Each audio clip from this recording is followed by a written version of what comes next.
Sports Medicine's integrated sports medicine team is built to serve the needs of all athletes in all sports. Our team's only goal is to improve athletes in every facet. PSM offers performance training to help athletes get better on the field, dedicated athletic rehabilitation and physical therapy to help them get better off of it, certified athletic trainers in our PSM schools providing daily support to our athletes, and a specialized orthopedic walk-in clinic when injury strikes. Call 260-266-4007 to speak to our care navigators or visit parkviewsportsmedicine.com to learn more about what we can do to improve athletes at all levels.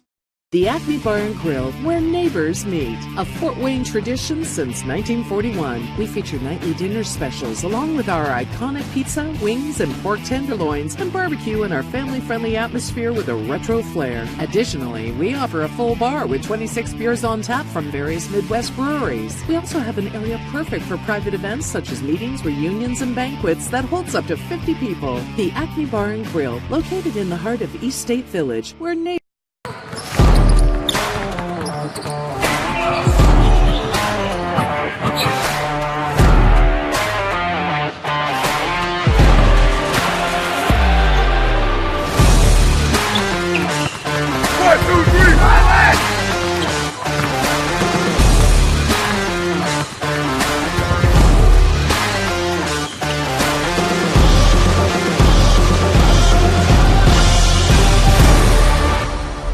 Give your home the curb appeal it deserves and trust Kurt's Mio to power wash your home.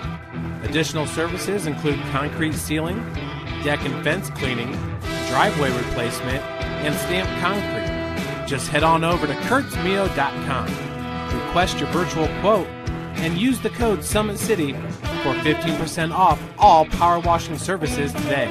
That's kurtzmio.com, supporting the youth of Fort Wayne.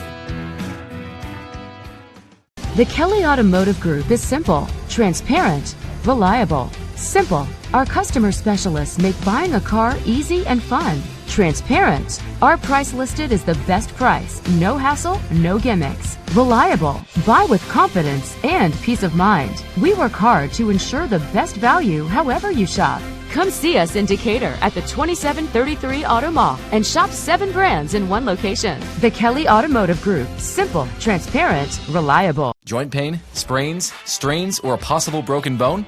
Make the Parkview Ortho Express walk-in clinic your first stop when you have an orthopedic or sports injury. Parkview Ortho Express, located at the Sport One Parkview Fieldhouse, gives you access to quick care and orthopedic physicians when you need it most. Get x-rays, treatment, and referrals to Parkview Care, all in the convenience of a walk-in clinic. Parkview Ortho Express is open Monday through Thursday, 7 a.m. to 7 p.m., Friday, 7 a.m. to 5 p.m., and Saturday, 8 a.m. to 12 p.m. Call 260-266-4007 for more information.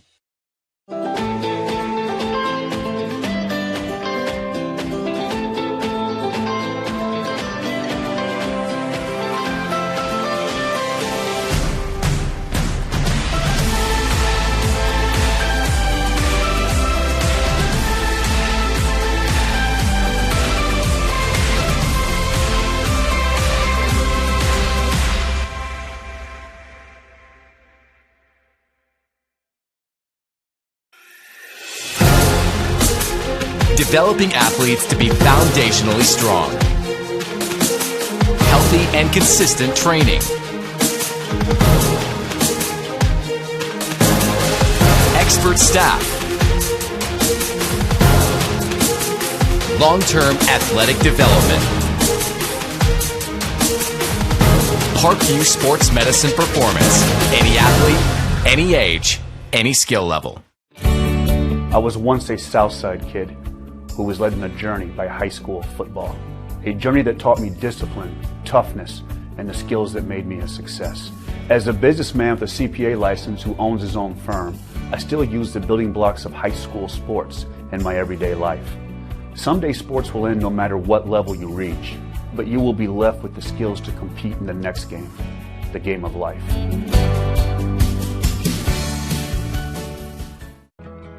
I chose St. Francis because they made a promise that I would have real-world experience that I could take when I graduated, and they delivered on that promise. For me, the classroom only gets you so far. So they're setting you up with an internship. I had a mentor that they set me up with that was a CEO of a DuPont hospital in Fort Wayne. They offer degrees in accounting, business administration, risk management and insurance, marketing, and finance. They just did a great job of the full circle of not only the education but also the experience. Thank you for supporting Summit City Sports. For the last several years, we've provided the Fort Wayne community and beyond with coverage of a variety of sports, thanks to our title sponsorship from Parkview Sports Medicine. Since we began in 2015, our annual budget has covered the cost of videographers and commentators to over 300 plus games each year. New equipment and maintenance of that equipment, along with increased broadcast rights fees from the IHSAA. This season, we're reaching out to friends, families, and local businesses for additional sponsorships and donations. You can help us grow and get coverage to your favorite team or sport. A Summit City Sports sponsorship or donation will help make that happen. We have the goal of bringing fans live stream games of every SAC game week. Saints is the Northside Legends. And Corey Kitchen, before we begin this broadcast, we need to send it down to the station for an opening prayer. Well, guys, welcome to the sidelines. I'm pleased to be joined with Father David Hunig. Father, would you please lead us in prayer? Yes, in the name of the Father, and the Son, and the Holy Spirit, amen. Good and gracious Father, we thank you for this day. We thank you for all the blessings that you have bestowed upon us. We thank you for the opening of the stadium, all of our benefactors, and all of our alumni who have gone before us in faith. We pray that you bless all the players, all the fans, all the officials, all the coaches, and all those listening at home. We ask this through Christ our Lord, amen. In the name of the Father, and the Son, and the Holy Spirit, amen. Back to you guys upstairs. All right, thank you. All right, we are ready to go here. Corey Kitchen and Sean McBride in the booth tonight, and it is the Bishop Dwenger Saints and their inaugural game here at Bishop Dwenger High School, the stadium at Shields Field, taking on the Northside Legends. Corey, the stands are packed here on the home side. It is a beautiful night here in Fort Wayne, and I couldn't ask to be in a better spot. From the succulent selections of the new concession stand to the state-of-the-art no-glare lighting system that we'll get to see after dark, this place is amazing. Indeed it is. And let's talk about what's going to happen on the gridiron tonight. It is the undefeated Saints taking on kind of a beat-up Northside squad. They had a rough opening week, and looking at their schedule, man, it's a tough one. Heck of a way to start. Wonder who they upset in the SAC home office, starting out Snyder, followed by Dwenger, followed by, I believe, Carroll next week. Yeah, they have a tough road to hoe right out of the gate. They're going to find out what they're made of very quickly. That they are. When we talk about keys to victory, I don't even know if that's really kind of a fair thing to talk about, Corey, but stranger things have happened, as far as that goes. We've got about 2 minutes before the official clock starts. And what so far, you were at the Dwenger game, obviously, last week, so let's talk about that performance and what you've seen a little different every year. Each squad has their core competence, and they do things a little bit differently. What's the personality of this squad telling you so far? Yeah, right out of the gate, offensively, they appear to be much more balanced than they were at the beginning of last year. Now, they built that throughout the course of last year, and by the time they got to the state championship game at Lucas Oil Stadium, they were a very well-balanced offensive group. But they came out last week, I believe Brendan Lytle was 14 of 16, threw for over 200 yards, and what they decided to do, I think, and talking to Coach Watts this week, their offensive coordinator, is they know they've got to get the ball out of the box. People are going to put their defenders, 8, 9 guys stacked in the box to try to stack the old school Dwenger run game, and they've got to be able to throw it on the perimeter. Yeah, there you go. We talk about the Northside Legends, and they are battle tested, and they do have some injuries that might affect specifically their quarterback, Ronald Collins III, who's a 3-year starter, may not be back there as the field general tonight. He was listed as questionable, and as the Legends come out onto the field, hopefully here in moments we'll be able to see what that looks like. But Northside, again, with their schedule and their numbers, this is going to be a really, really a tough test for them tonight, Corey. No doubt about it. They've got to get off to a good start if they want to stay in this game. Try to take this big inaugural crowd out of the game if at all possible. Hopefully Ronald Collins is able to play for them, and if he is, he's got to be a bigger part of the game plan than he was last week. He had 9 yards passing and 13 yards rushing against Snyder last week, and that won't win many ball games for them. Right. On defense, they need to put consistent pressure on Saints quarterback Brendan Lytle. They need to do that, make him uncomfortable. As I mentioned, he was 14 of 16 last week for 207 again and 2 touchdowns. They've got to do something to try to make him a little bit more uncomfortable. And then on the Saints side, ultimately I think it comes down to this tonight. It's going to sound strange, but they've got to make sure they don't get overexcited and try to do too much in this environment. Opening this new stadium, it'll be a night they never forget, and it'll be a challenge to focus on the task at hand rather than all the hoopla surrounding it. If they can keep their heart rates in check and do their jobs individually, then they'll have a lot of fond memories of this night for the rest of their lives. Football fans, we'd like to thank our game sponsor, Parrish Orthodontics. Dr. Brandon and Laura Parrish of Parrish Orthodontics are the Game of the Week sponsor. Parrish Orthodontics offers orthodontics for all ages with 7 locations around the Fort Wayne area. If you want that beautiful smile for a lifetime, check out ParrishOrthodontics.com. Right now, we'll send things down to the sidelines and check in with our field reporter, Mr. Eric Peet. Eric, what do you have for us, sir? Hey, thank you, Sean. Down here on the beautiful Shields Field, and I got to tell you what, this field is in perfect condition. The weather couldn't be better, and Dwenger is ready to go. They won the toss. They've deferred to the second half, and they'll be kicking off towards the scoreboard. Just an interesting note, guys. We know Dwenger is steeped in tradition. I asked Coach Garrett before the game how this new stadium affects some of their traditions, such as buckling up their chin straps when they see the stadium. Yep. And he said their new tradition, they come out and say a Hail Mary around the Spirit Tree, and as they say, Our Lady of Victory, pray for us, they snap their helmets and walk over to the stadium. So nice. Exciting to see some new traditions unfold tonight. Fantastic stuff, Eric. Thank you so much for that update. We'll check in with Eric a little later on in the broadcast. Also like to thank our media sponsor, Northeast Chiropractic Center. Redeemer Radio 106.3 partners with Northeast Chiropractic Center and Dr. Adam Osenga. Northeast Chiropractic Center is a patient-centered office that focuses on staying well through chiropractic, massage, exercise, and functional medicine. Remember to check out our highlight film on YouTube by going to youtube.com/Redeemer Radio. The kickoff is taken near the 24-yard line. Not much of a return there. Little bull rush forward and is going to be dropped at about the 26-yard line. Joe Belanda kicking off for the Saints, sophomore. Had a nice game last week, 5'9", 145. Did a good job of kind of pooching it down to about the 25-yard line where the entire kickoff coverage team was there to meet the legend ball carrier. And we will see Northside come out on offense. Looks like number 3, Ronald Collins III, will be your starting quarterback. Alex Holiday Robinson offset to the right side. 4 wideouts, 2 on either side.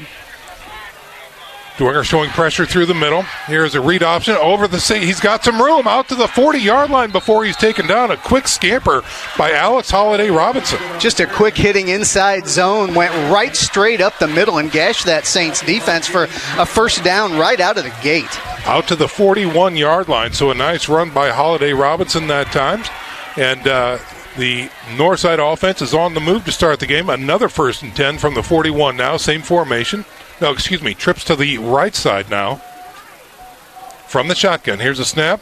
Get to the tailback. Robinson looking for something and driven back and dropped at the tackle for loss point there. Devin Tippmann and Luke Wigington in on that tackle for a loss of about 2 yards. They went back to that well, ran to the weak side of the formation with Holiday Robinson, who is an all-SAC back from a year ago. He's no slouch back there. He is not. He is a playmaker. And let's see if they can get him open in space. Now they widen things out here. A 5-receiver set, no protection back there for Collins. Press coverage. Here's a snap. He looks to throw. He's got some trouble looking to scramble. Gets north and south. Still on his feet out near the midfield stripe. And that's what Ronald Collins III can do to you. He's an athlete back there, not just a throwing quarterback. Has the ability to escape the rush and turned something that looked like a sack into about an 8 or 10-yard gain. Now 3rd and 2, much more manageable for them. Just shy of the midfield stripe here at Bishop Dwenger. It's so weird to see that field and be here on a Friday night. Wow. Here we are on 3rd and 2. Northside 4 receiver set and a single setback offset to the left. Blitz coming through the middle. Here's a snap read option. Give to Robinson. He pushes his way through for a first down. My goodness, what a great hard run from Holiday Robinson. He just kind of stuck Gage Renbarger there and pushed him back a yard or two from the outside linebacker spot for the Saints, number 36. And we see them move the chains into Dwenger territory. They mark the ball at the 47-yard line. Still zeros on the scoreboard. What a beautiful scoreboard it is with about 10 minutes to go here in the first quarter. 2 wideouts left, 2 wideouts right from the shotgun. Collins on first down in Dwenger territory. Here's the snap. Again, a give. No, quarterback keeper around the edge. He breaks one tackle, gets hit in the linebacker core, and goes down near the 41-yard line. Boy, Patrick Finley did a great job of coming in there from strong safety, sniffing out that quarterback run, although they did pick up 5 or 6 on the play. That they did, and you can do a lot on 2nd and 5 here. And let's see, we've got a substitution coming in for Northside. Trying to get a number. Good contrast this year for the Northside Legends on their uniforms. But let's see what they do here on 2nd and 5. 2 wideouts left, 2 wideouts right, and a single setback. Man in motion now to the right side. Here's a snap. Give to Robinson through the middle. Pushing his way very close to a first down. He might have it. That time they ran a power play where they pulled the backside guard out in front of Holiday Robinson right straight up the middle. And nice gain. All right, so that is enough for a first down. They move the chains, and the ball is resting now at the Dwenger 37-yard line. This is the first possession for Northside, and it started near their own 26, and now they are down at the Dwenger 37. Empty backfield. Man in motion to the right side. Jet sweep on the way. Has some pressure. Won't make the turn. Gets hit. Dropped. Tackle for loss there by 2-3. Yeah, Hayden Ellinger, the all-conference primetime 50 player in the state of Indiana at outside linebacker, and picks up right where he left off last year. They tried to give that ball to number 11, Jordan Turner, sophomore, on a jet sweep around the right side, and Ellinger was just there.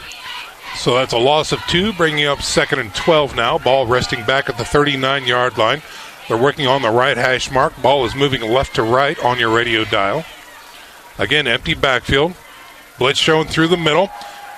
Fires over the middle, and it is caught. No, off the hands twice of the intended receiver. Again, that was Jordan Turner, who tried to catch it over the middle and was denied. The Saints pressure from the linebacker spot. Devin Tittman came on a blitz. I think Lucas Crone may have been in on that. They forced Ronald Collins to throw that ball just slightly before he wanted to, threw off the timing of the pass, and became incomplete.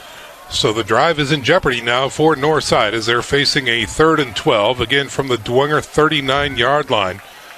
Again, the Saints showing press coverage. And it will be a 5-receiver set. Trips right, 2 left. Saints back off a little bit, and now Holiday Robinson checks off back to the backfield, and now we may have encroachment by the Saints. We had 2 receivers on the right side of the offensive formation moving as well. They call it on the Legends. They do. So a false start against the Northside Legends moves the ball back 5. They were already a 3rd and 12, and this will bring up a 3rd and 17. Well, folks, Bishop Luers High School is a Catholic educational institution which fosters dignity, integrity, respect, and responsibility in all students. Visit Bishop Luers at their website, www.bishopluers.org. So the penalty is marked off, 3rd and 17 now. Ball back at the 44-yard line of the Saints. Same set. Robinson in motion now going to the left side. Fake to him. Pressure through the middle. He's flushed, looking to throw. Still has the ball knocked out of bounds. And that will be a gain of 1, maybe 2. And 4th and long coming up for Northside. Lucas Crone, number 38, inside linebacker for the Saints, came right straight up the middle on a linebacker blitz, forced Collins out of the pocket, could not find an open receiver, and that led to the 4th down punt that we're about to get. And Sean, yeah. I'm giddy with excitement. We have down markers that are lighted on both sides of the field.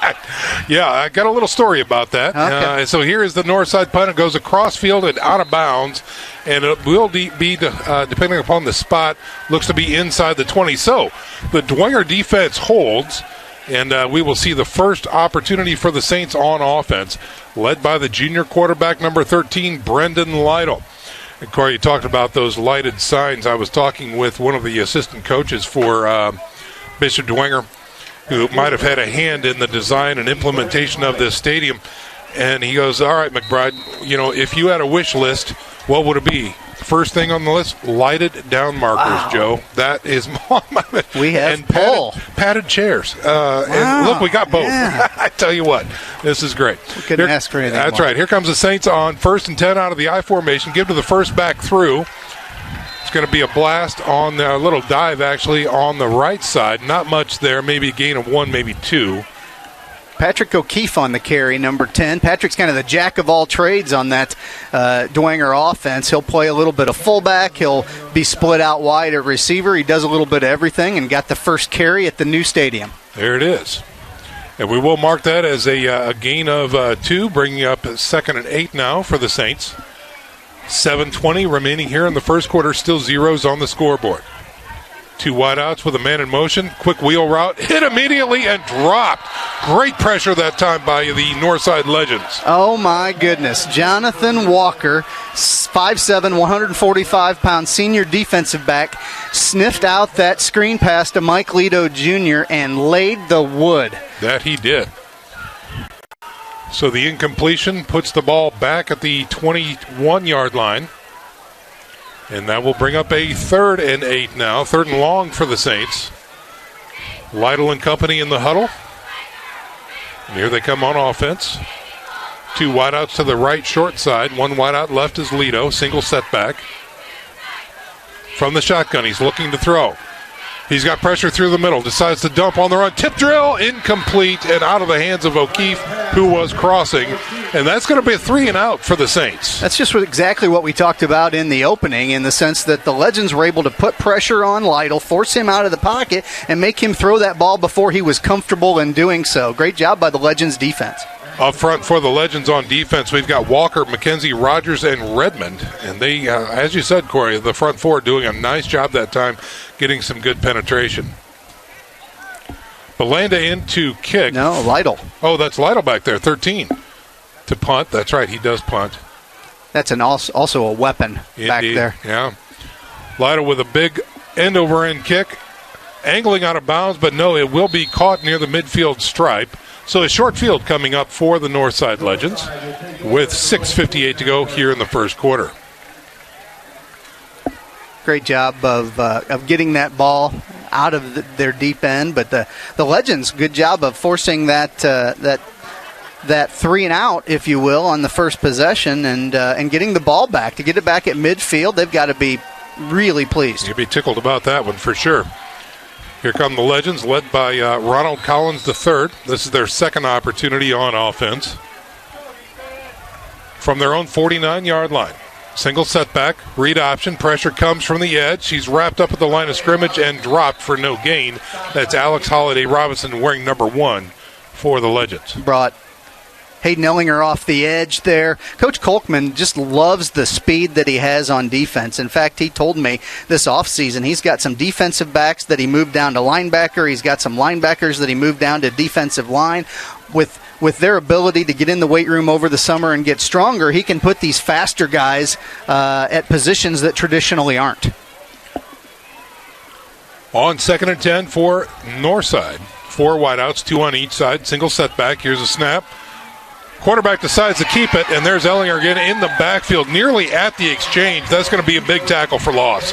Little zone read there, and Mr. Collins chose the wrong selection on his read. He should have gave that to Holiday Robinson. Instead, he kept it and lost 3 or 4. That he did. They're going to mark it at the 45, so officially that'll be a loss of 4 there. Brings up 3rd and 14.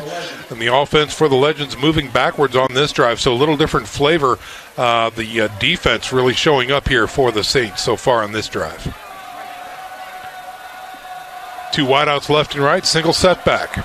Collins in the backfield, looks to throw, rolls, still looking, firing, downfield. He's got a man open, and it is up and out of the hands of number 11, Jordan Turner. Great route, was able to get behind the defense. He got past Patrick Finley, which doesn't happen very often, and was open, and just simply dropped the ball. That could really come back to haunt the Legends. Yes, indeed. Boy, that was, you got to catch those. And a great throw. Yes, right on the money. Wow, so Harris is in to punt this one away for the Legends. Their short field really doesn't materialize into much here, and they will give the Saints another opportunity as they kick this one away. Oh, it's a fake. He's trying to make his way around the edge. He breaks one tackle, cannot break two. Does he tiptoe down the sideline? He's got it. The fake punt results in a 1st and 10 for Northside. Unbelievable. Looks like Jay Sean Lambert, 5'10", 185-pound junior, was able to scamper down. Oh, excuse me, that's number 5, Jalen Harris, was on that scamper. Outstanding play and gutsy. That was 4th and 13, 4th and 14. And we talked about that a little bit during tailgate talk, Corey. Legends have nothing to lose tonight, and there it is, on display right there. So a gutsy call results in a 1st and 10 for the Legends at the Dwenger 40-yard line. Here's a snap, rolling to the right. Looks to throw, play action, looks to throw, has time, finally gets swallowed up. Now we've got a couple flags. This one may be a holding against the offense. Odds are that would be the area of holding in the box there, but just didn't have anything open and decided to try to make some yardage out of it, did Ronald Collins III, but looks like it may come back. We've got 5:20 remaining here with a stoppage of play in the first quarter. Still zeros on the scoreboard. In case you're just joining us, Northside had a beautiful fake punt that proved to be valid and good, but now they've got a penalty after that first down conversion. And this looks to be, was that a block in the back? I kind of missed the call there. Yeah, it looked like a block in the back is what he signaled. Yeah. He's trying to... We're going to explain some things to the coaches for Bishop Dwenger. Got to assume maybe it's from the spot of the foul. They're going to mark that off. Yeah, that was the question that Coach Garrett had. You're right. So that will put them back into Northside territory at the 49-yard line. Remains first down. Be first and about 21 here, it looks like. First down and 20. They will reset. The whistle blows, and Northside again up to the line of scrimmage. Single setback. Collins III looks to throw on 1st and forever. Has a seam, decides to tuck it and run. Gets to the edge, running at the 40, the 35, runs out of bounds near the 35-yard line. So gets a lot of that penalty yardage back and more. It's going to bring up 2nd and very manageable. He is really smooth as a runner, Sean. He took off there, and we've got a fast defense on the Dwenger side of the field, and he ran away from a couple of guys that I didn't expect. And he didn't look like he put a whole lot of effort into doing so. No, he did not. Yeah, 2nd and 5 coming up for the Legends. Ball now resting at the Dwenger 35-yard line. Trips left now. Single wide out right. Blitz shown through the middle. Here it comes. Give to Holiday Robinson. They miss the blitz. Don't get picked up. Shakes 2 tackles. Stiff arms. Gets inside the 30 down to about the 27. Nice hard run. Outstanding run. Luke Weggington was right there. Met him in the hole. And Holiday Robinson broke out of his arm tackle and gained another 5 or 6 after that. So 1st and 10 as they convert. Ball now at the Dwenger 27-yard line. And a fresh set of downs. That Northside offense has been on the field quite a lot here in the first quarter. Let's see if they can make this trip count for something. 1st and 10 from the Dwenger 27. Quick screen out to the left side, overthrown and incomplete that time. Again, he goes to his favorite receiver, Jordan Turner, and just off the fingertips and no good. Yep, just tried to get the ball kind of a la Dwenger in the first series. Tried to get the ball on the perimeter to some speed, get it out of the box, and just simply was unable to connect. Northside still back in the huddle. Clock stops on the incompletion at 4:40. Now they come up to the line. Again, single setback. Robinson offset to the left. Trips left. One wide right. Here's a snap, quick throw right, and it is going to be incomplete that time. He was trying to go for number 15, Ryan Collins. Yeah, that's his brother. And a little mix-up there. Ryan went out to block and never turned around looking for the football. It could have been one of those RPOs, run-pass options, that Ryan simply just didn't realize that the ball could possibly be coming to him. Right, yeah, because he clearly had no idea that the ball was behind him. So they burn it down there, and that brings up 3rd and 10 from the 27 now. Blitz shown. Here's a snap. Blitz picked up. Quick throw. Post. And in and out of the hands of the receiver again. My goodness. Boys, we need receivers, not droppers. Ontrell Franklin, which is usually a very sure-handed receiver, senior, 6'2", 145, just simply had the ball go right through his hands. And Ronald Collins is making some really nice plays and not getting a lot of help. He is not. All right, so that brings up 4th and 10. Ball is at the 27-yard line of Bishop Dwenger. Offense is taking their time thinking about it. Play clock now down to 10, and they are still in the huddle. They're going to have to start moving here. They may need a timeout. 5, 4, 3, 2, 1. Timeout burned. Yep, they were not able to get the play call or snap in time, and Northside's going to have to burn a timeout. So we're going to burn one as well. Still zeros on the scoreboard. Critical down here for Northside when we come back. Stick around, folks. We're back in 30. You're listening to Redeemer Radio, 106.3 FM. Get mad about blue. Get mad about your Fort Wayne Mad Ants. When looking for the best basketball action in town, it's the...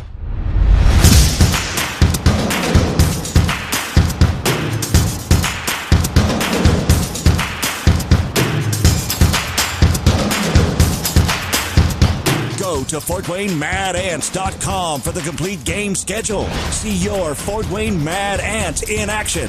Get mad about... Game of the week coverage here. It's the Bishop Dwenger Saints versus the Northside Legends. We'll send it down to the sidelines and check in with Eric Pete. Well, thank you, Sean. Either way you look at this, whether or not Northside can convert this 4th down, this has just been huge for the Legends to put together 2 long sustained drives here in the first quarter. Keep in mind, last week in their season opener, the first quarter, they gave up 28 points to Snyder, and the game was virtually over. So they've really turned around the MO here. That's, great observation. Thank you very much for that, Eric. Here we go. It is 4th and 10. Quad package over on the left side for Northside. Here's a snap. He's got time. He looks to throw, guns it out into the end zone. He's got a man deep. It is up. It is caught. No good. Another drop. This time number 12, Rodney Woods, sophomore, 6'1", 160. He was wide open, got over the top of the defense again, but yet there's a flag on the field anyway. There is, down near the 26-yard line. They may very well have not had enough receivers on the line of scrimmage. Yeah. Yep. So it was a formation penalty against Northside. And that will be declined. The play stands, and Dwenger will take over 1st and 10 at the 27-yard line. So not a completion tonight. Mike Lay passing me a note here. That's ugly. 0 for 6 here for Northside in the first quarter. And it's not that he's been missing his target. He has been on target. He has. Just has not had much help in the receiving corps. So Brendan Lytle and company coming back on. This is the second attempt for the Saints on offense with 4:27 remaining here in the first quarter. All knotted up at zeros. New look this time. Trips package out to the wide side. Single setback for the Saints. Lytle from the shotgun. Gives it the tailback. Tries to make his way around the edge and will not. Yep. Louis Tippmann ran off tackle to the right side and bottled up very quickly for a loss of 1 by the Legends defense. Could not make that edge, and nice job by the Northside defense to cut off that edge and get a tackle for loss. 2nd and 11. Clock continuing to roll down here in the first quarter. 2 wideouts left, 2 wideouts right now for the Saints. Single setback. Might be Crone back there. Here's a snap. Give to the tailback through the line. He's got some room into the linebacker core. Gets hit. near the 38-yard line and goes down. That's Tippmann again, number 26 on the carry. Power play off the left side. They pulled Joe Henry out in front from the backside guard position, led up through the hole, and there was a ton of daylight there for Louis Tippmann. 1st and 10 now for the Saints with a little more breathing room out to the 38-yard line. 2 wideouts left, 1 wideout right, and a single setback on 1st and 10. Devin Tippmann back there gets the call. No, that's Patrick Finley this time, dancing his way through the line, trying to shake some tacklers, gets out to the 45, maybe the 46 before he stopped. Yeah, just ran a little zone play up the middle, inside zone, and the Saints have such a great number of different looks that they can put in the backfield. They've got power, they've got speed, they've got a little bit of everything back there, and they're doing a nice job of mixing it up. Front 5 for the Saints: Fiacable, Fisher, Scroggum, Henry, and Wigginton.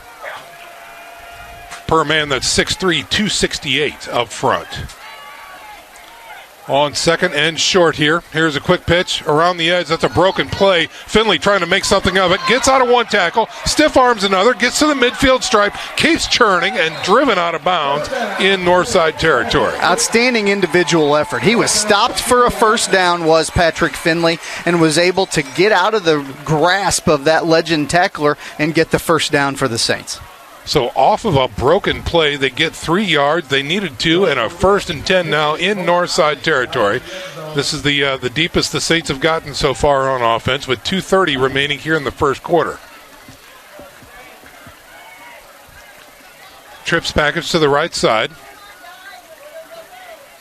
Here's a snap. Quick throw, screen out to the side. That's Eifert. Gets out of 1 tackle. Gets out of 2. Look at him trying to make something out of nothing. And finally gets driven out after 1 yard gain. Tremendous amount of effort he displayed there for 1 yard. And maybe even that. Maybe just inches. Looks like they're going to mark it back at the 49. So not much there. He had to go a little low to get that ball, so he wasn't really set up to run right after the catch. Yeah, and interesting that they would throw a screen into press coverage like that. It's tough to get a lot of yardage in that instance. Mm-hmm. All right, 2nd and 10. Here's a snap. Give to the tailback. That's Finley again. Gets it to the edge. Gets more room. Has a blocker out there. Has more at the 30. He's at the 20. Makes a cut. Down near the 15. Finally stood up and knocked out of bounds. Finley with a gash. Looked like a power play that was supposed to go up the middle. A late flag. A late flag near the 10-yard line, and we've got a Northside legend down. Yeah, we may have a downfield block that was probably rather unnecessary, quite frankly. But nonetheless, it was a power play that Patrick Finley just bounced outside, found all kinds of daylight. Yeah. Finley comes off. Talking to the coaches, I don't know that it's on him. We don't even know what the penalty is yet. So let's see what happens, but it looks like the Saints are walking backwards. And it will be against the Bishop Dwenger Saints. Appears they called a hold. Must have been downfield clearly. Well, and the flag came out near the 10-yard line, so... They're going to get the... Wow. I think they're... personal foul. My apologies. Okay. My apology. Right. Personal foul must have been late in the play. Yeah. Still get the first down. Okay, so they mark the ball at the 30-yard line of Northside, so still a nice gain that time for Finley. Maybe some extracurriculars, after the whistle. Who knows? But so they mark it back at the 30, and the Saints keep possession with 2:04 remaining here in the first quarter. Zeros on the scoreboard, but the offense has now come alive for the Saints. They've kept it on the ground primarily. A screen here. Not much more. 2 wideouts to the left side, 1 wide right. Here's a snap. Looking to throw. He's got time. Plenty of time. Decides to tuck it and run. He's got a blocker in front of him. That's Lytle gashing through the middle down to the 15. He's at the 10. Going across. Does not get... he gets out of another tackle. Still keeping those blocks. He's at the 20, the 15, the 10, and gets driven out of bounds. Runs out of bounds, actually, near the 7-yard line. He was probably out of gas, Corey. That is what Coach Schwarzkopf used to affectionately call the CYO cutback. You can get away with that in the CYO. Very rarely can you get away with it in high school football, but Lytle was able to there. That he was. I thought he was going down. He had a defender grabbing his undershirt there for the longest time, and he just got out of that grasp and was able to get another 15 yards out of the play. Wow. So they're inside the red zone now. They mark the ball at the 7-yard line. First and goal now for the Saints, off of the legs of Brendan Lytle, the junior quarterback. He intended to throw fade to Griffin. Yeah, you Eifert saw that. right there. Yeah, I saw it too. You're right. All right, here's an I formation. Quick give to the tailback. That's Tippmann, number 25, getting in. Touchdown. The signature Bishop Dwenger blast out of the power I formation off the right-hand side of the field. I'll bet they scored 40 touchdowns with that play a year ago. Yep. And here we are to start. What fitting way to open up the stadium with a Bishop Dwenger old-school blast. That's it. Devin Tippmann, number 25, scores the first touchdown at the brand-new stadium here, 2019, with 1:42 to go here in the first quarter. So number 25. They might have to retire that number one of these decades. I tell you what, after last year's performance by TJ and now Devin scoring the first one, here's a swinging gate on the point after. They move over, they shift to the right side. Now things look a little normal here for the PAT. Dwenger famous for trying for two here. Snaps a little low, the hold is good, the kick is up, and it is good. So Belanda makes the PAT. 7-0 is your score with 1:42 remaining in the first quarter. We're going to take a 30-second break. Stick around, folks. A lot more football on the way from Bishop Dwenger Stadium. You're listening to SAC Football here on Redeemer Radio, 106.3 FM.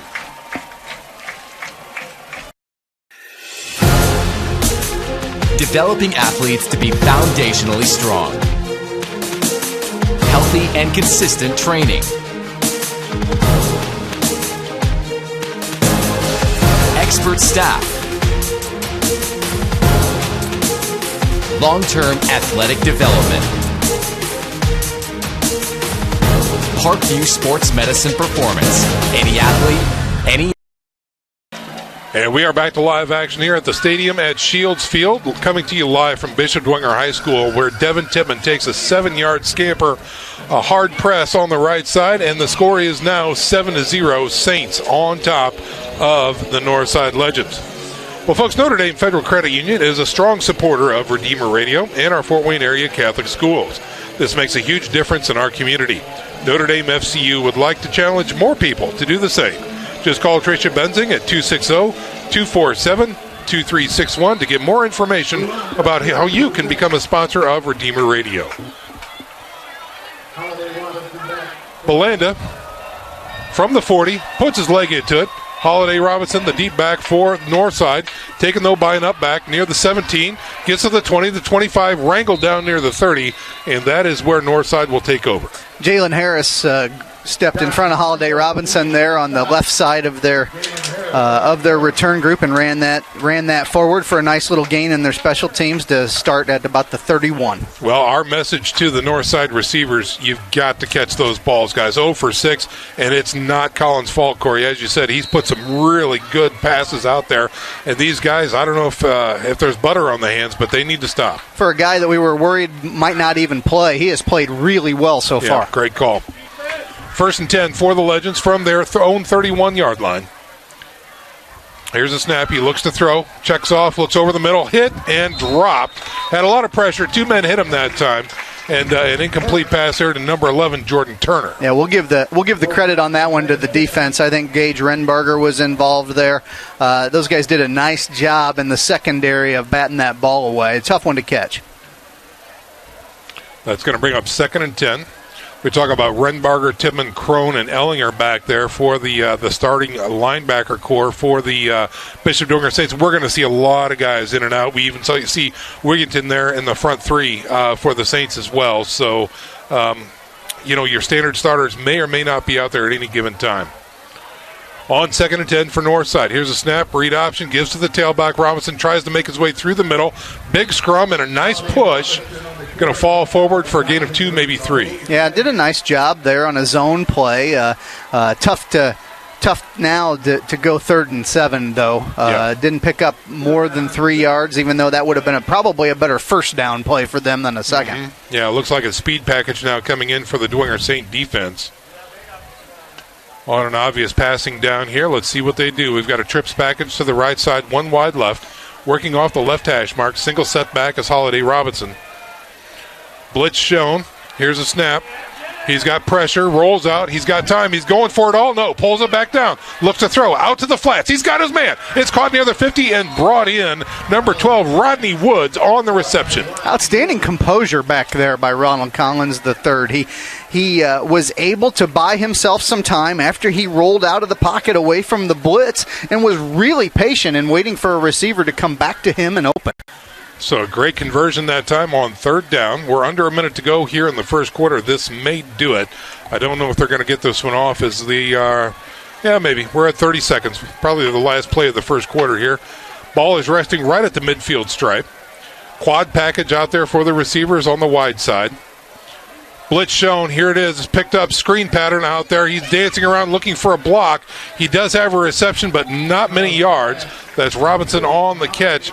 Gain of 1, maybe 2 to end the first quarter. All right, when we come back, ladies and gentlemen, we're going to swap sides. North side is going to be facing a 2nd and 9. And 2-1-0, that's it. Your first quarter is over. 7-0 is your score. The Bishop Dwenger Saints over the Northside Legends here from Bishop Dwenger High School. We're back in 1 minute. You're listening to SAC Football here on Redeemer Radio 106.3 FM. Get mad about blue. Get mad about your Fort Wayne Mad Ants. When looking for the best basketball action in town, it's the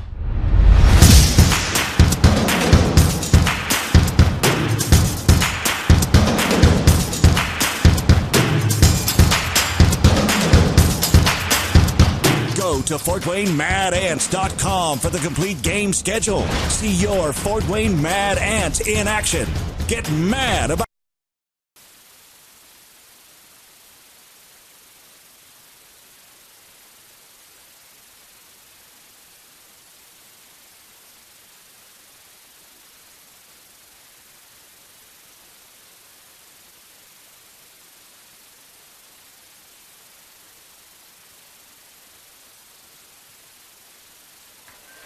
We haven't used it in 10 years. And we are back to live action. It is the first quarter break. 12 minutes are back on the clock, and the whistle starts to blow. They've swapped sides, and the Northside Legends are facing a 2nd and 9 here from the Bishop Dwenger 49-yard line. Along with Corey Kitchen, I'm Sean McBride. Down on the field tonight, we've got Eric Pete, our sideline reporter and videographer. And our associate executive assistant producer is Nick Gray, who will handle the halftime interview. We'll check in with him, and Nick takes care of scores around the SAC in Northeast Indiana as well. So we'll check in with Nick here, looking soon for some updates on some first quarter scores. But right now we're back to live action. Northside, again, going back to that quad package of receivers on the far side of the field. No protection for Collins. Here's a snap. Looks to his right, flows right. He's got pressure coming. Looks to throw, gets out of it, throws downfield. It is caught and dropped by Holiday Robinson. A nice job. This kid's got moxie. I tell you what. Matthew Jimenez for the Saints, linebacker number 48. Junior, 5'11", 190, put the pressure on Collins. Collins was able to kind of bounce off of a tried tackle by Jimenez and was able to get away and make a decent throw, and Holiday Robinson almost came down with it. So, personal question, Corey, does it make me sound really old if I say stuff like this kid's got moxie? No, I think you're exactly right, and I think that's a great explanation for what I'm impressed with really his performance. Smooth. Yeah, I surely am. All right, on 3rd and long, we've got a timeout on the field, and it is called by Northside. So that's their second timeout of the first half with 11:51 to go here in the second quarter. 7-0 is your score, and we'll step out for a 30-second break. You're listening to SAC Football on Redeemer Radio, 106.3 FM.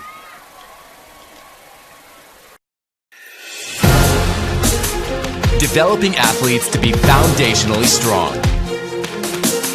Healthy and consistent training. Expert staff. Long-term athletic development. Parkview Sports Medicine Performance. Any athlete, any age.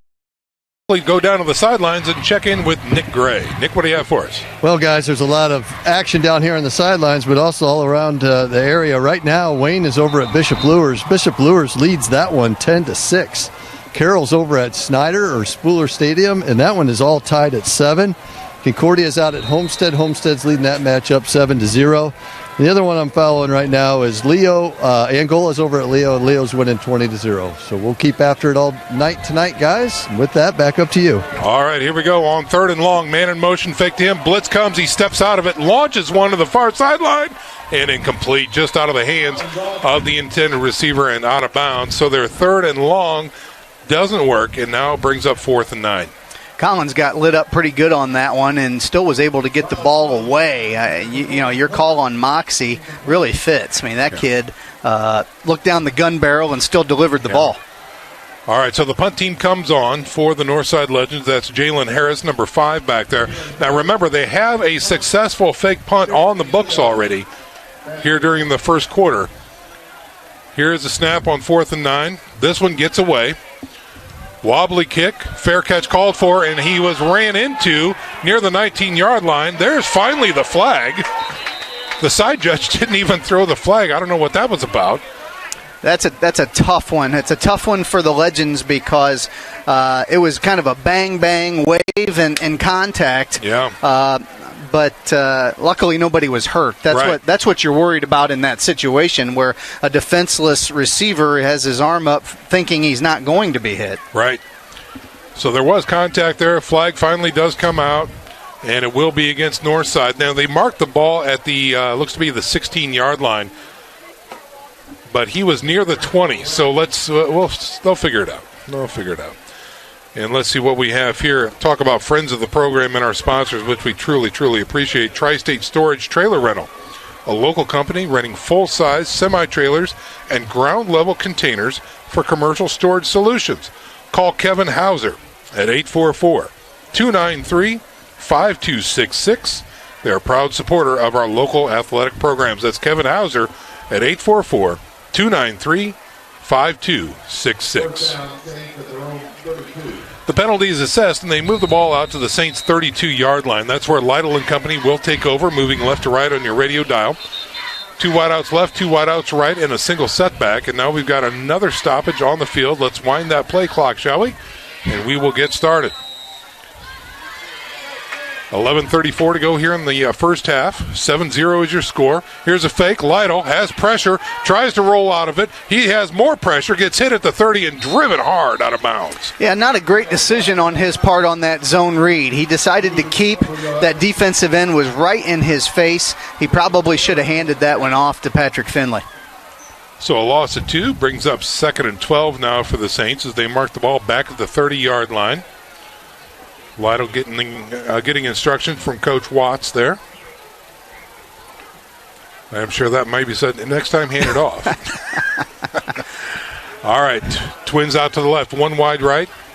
Single setback. Here's a snap. He's looking to throw on 2nd and 12. Airs it out. Pretty ball. And he's got Eifert. No! In and out of the hands. It was bobbled. Then he had contact. Yeah, it would have been a tough catch. There's no doubt about that. It was over the shoulder, outstretched arms, but really a very pinpoint pass, if you will. That's about the only place that he could throw it. That's exactly right. The only place Eifert could catch it, and he almost had it, and then the defender started to wrap. So an incomplete pass brings up a 3rd and 12 now for the Saints. Little different look. 2 wideouts left and right, working off the right hash mark. Lytle again in the shotgun. Here's a snap. Drops back. Looks to throw. Waits for it to develop. Goes deep. Left side. And he's got a man. And incomplete. Was going for Lito.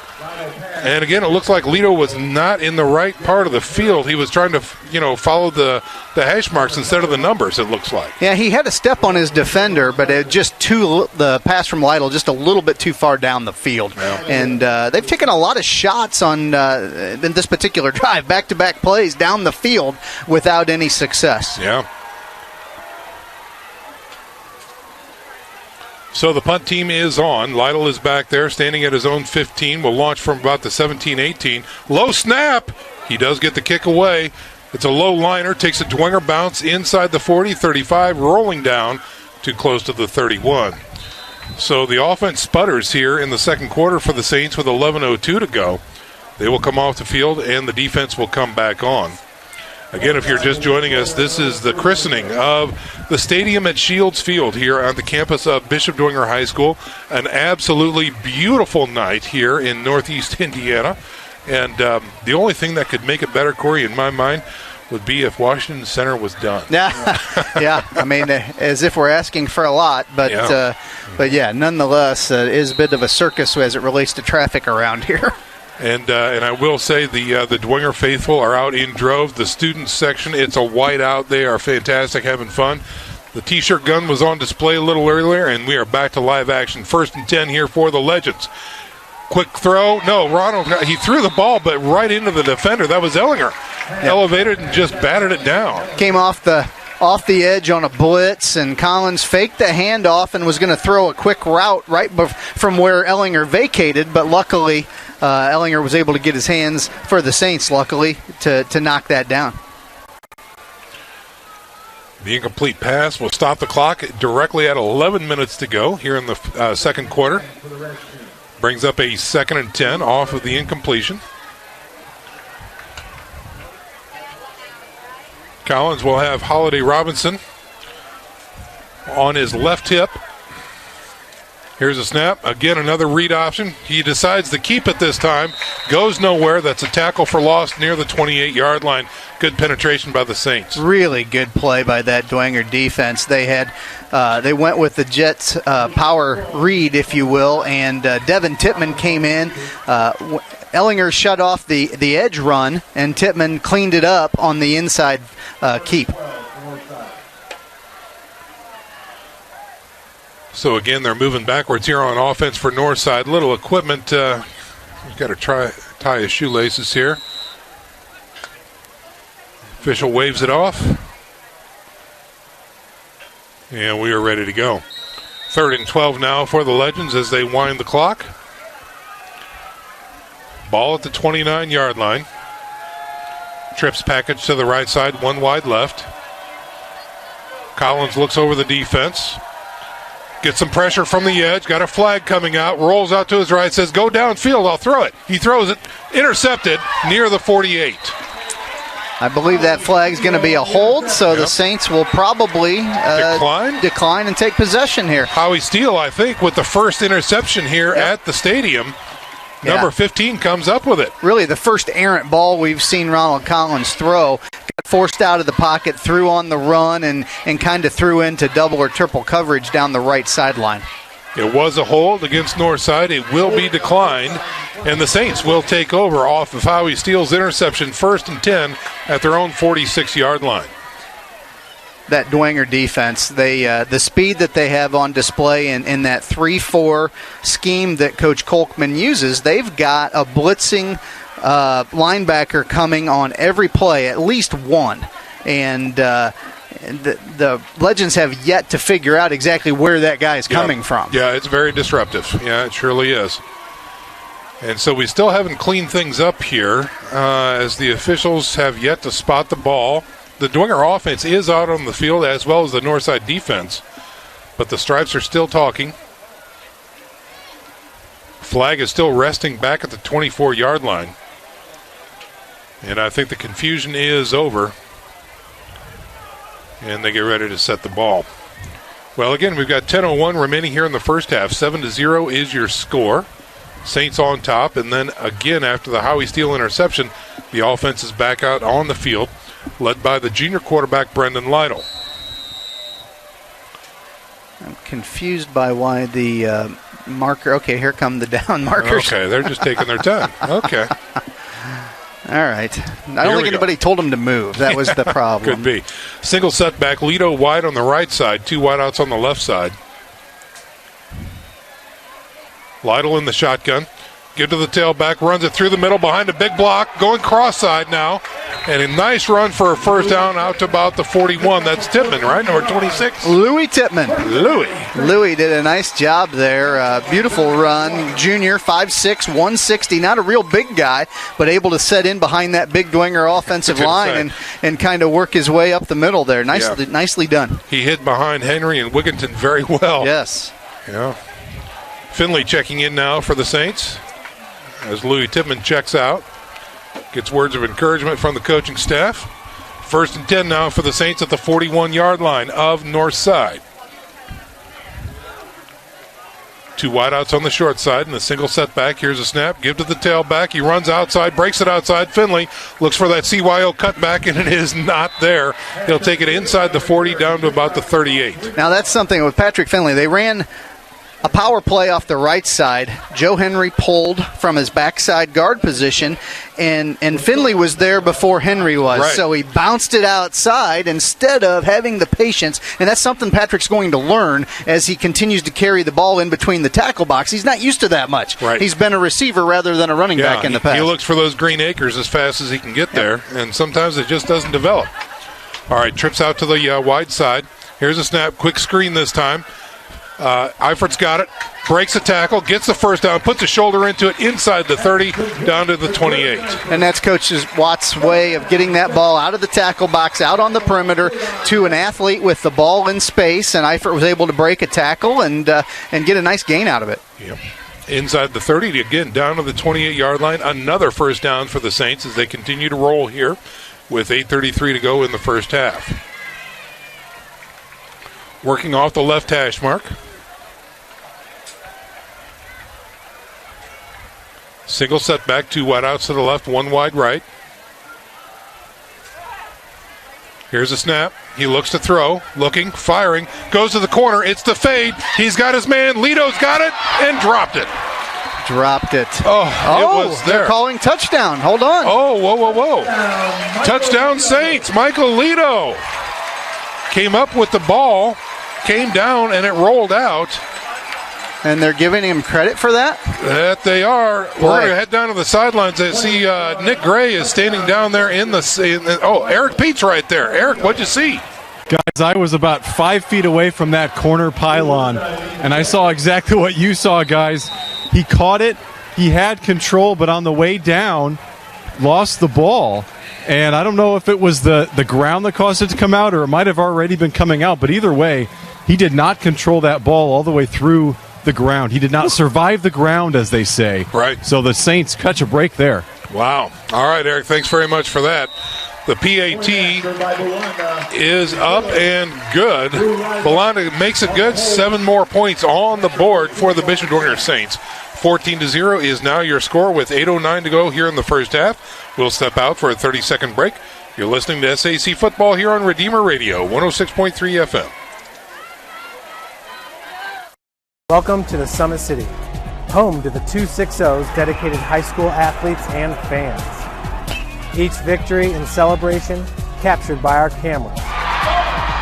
Treasure the highlights from the Summit Athletic Conference this season, or complete games live or on demand. After all, nobody's more proud to call Fort Wayne home than SummitCitySports.com. We are back to live action here at Bishop Dwenger High School, where the Saints have scored on a pass play from Lytle to Michael Lito, and 7 more points on the board for the Saints here with 8:09 to go in the first half. 14-0 is your first half score. Dwenger over Northside. Dwenger preparing to kick this one away.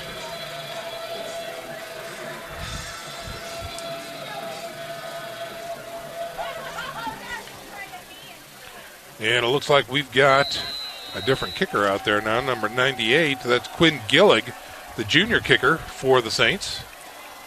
I think they've enlisted a couple of soccer players to help them out with some of the kicking duties, and C.J. Stegmeyer, the new kicking coach, has done a nice job with those guys. Happy birthday to C.J., by the way. Today's his birthday. Here's the kick, taken near the 20, working through the middle of the field is number 11 for Northside. That's Jordan Turner with a nice return of about 12 yards out to close to the 32. Yep, good return there. Good job on special teams from the Saints. Number 86 on the tackle, which is Rocco Sioka. Nice job, sophomore. Rocco. Eric Pete, what do you have for us, sir? Well, guys, as you said, during the break, I went under the hood and checked the camera and watched that play frame by frame. And I tell you what, he did have control of it.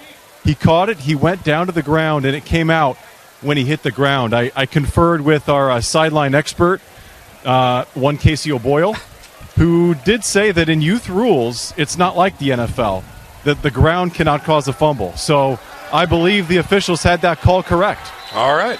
Very good. Thanks very much for that update, Eric. Here is a gash by Holiday Robinson against the Dwenger defense all the way out to the midfield stripe.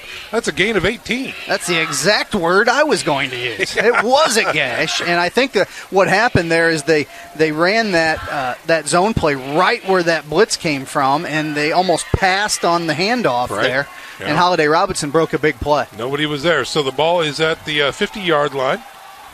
1st and 10 for Northside. Here's a snap.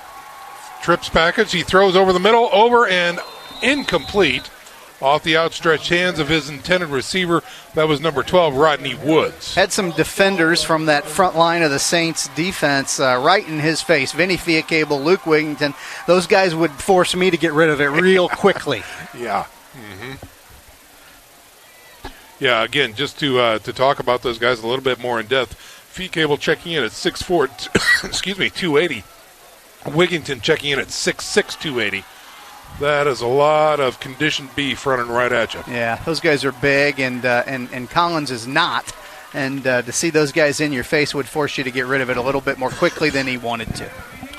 All right, Northside on 2nd and 10. Here's a snap. Give to the tailback, hit in the middle. Right at the line, driven backwards. Not much there. Maybe gets back to the line of scrimmage and does. It's going to bring up 3rd and 10 for Northside. Went back to the well on that inside zone play that they used very successfully 2 plays ago, and knows nothing doing on that particular play. Now they're left with a 3rd and 10. Well, you know the old adage, Corey, run it till you stop it. Yeah, well, they stopped it. They stopped it. So, yeah. 3rd and 10 now. Trips package coming out to the wide side left. Single receiver on the right. Collins waving the man in motion. Here's a snap. Looking to throw. Has pressure. He's hit and goes down. Lucas Crone. Wow, he had wheels on. Delayed blitz. He didn't come right on the snap. He waited a split second until the snap took place, and then he came. And the Redskin, or excuse me, the Legend. I'm glad we don't have a tip jar where I put a swear jar. But nonetheless, it parted like the Red Sea, and he just came through there untouched. Yeah. So a big-time sack of 10 yards that time. Puts him back at the 40-yard line. Going to bring up a 4th and 20, and the punt unit is on for Northside. We had some movement again along the line, and I believe that's going to move him back 5 additional yards. Don't want to call out any players there for a mistake, so it was a false start against the Legends. I did the same thing on our live tailgate talk, too. Did you? I called them the Redskins, yeah. Well, that makes me feel slightly better, Sean. Old habits and old dogs, you know? That's all there is to it. Yeah. I even wrote it right at the top and underlined it twice. Legends. Let's see that. All right, so the punt team back formation is there. High snap, but he's got it, and it is off the tip of his foot. It looked like it might have been blocked, but it shanks out of bounds near the 35-yard line of Northside. I don't think it was blocked, Sean. I think Hayden Ellinger came off that right-hand side of the Legend punt team so quickly that he forced that shank. It was an outstanding play on his part. Yep. All right, so the Saints are facing a very short field now. They take over at the Northside 35-yard line. And let's see what Coach Watson Company does here on offense with 5:48 to go in the first half. This was a common theme a year ago where the offense took over at the opponent's 35-yard line with a short field. So they're doing it again, the special teams and defense of the Saints. Lytle in the shotgun with a single setback. That's Tippmann back there. Trips package to the left. And now we've got an official timeout here.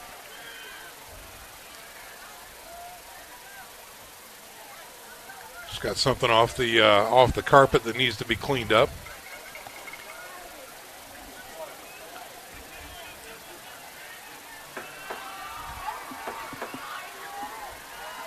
I also asked for the officials to be mic'd. Turns out that wasn't in the budget. Wasn't in the budget. No. And now they need to reset the clock here, apparently. Get the right clock, get the right time on the clock. Thought maybe there was a media timeout they didn't tell us about. No, well, it could be. All right.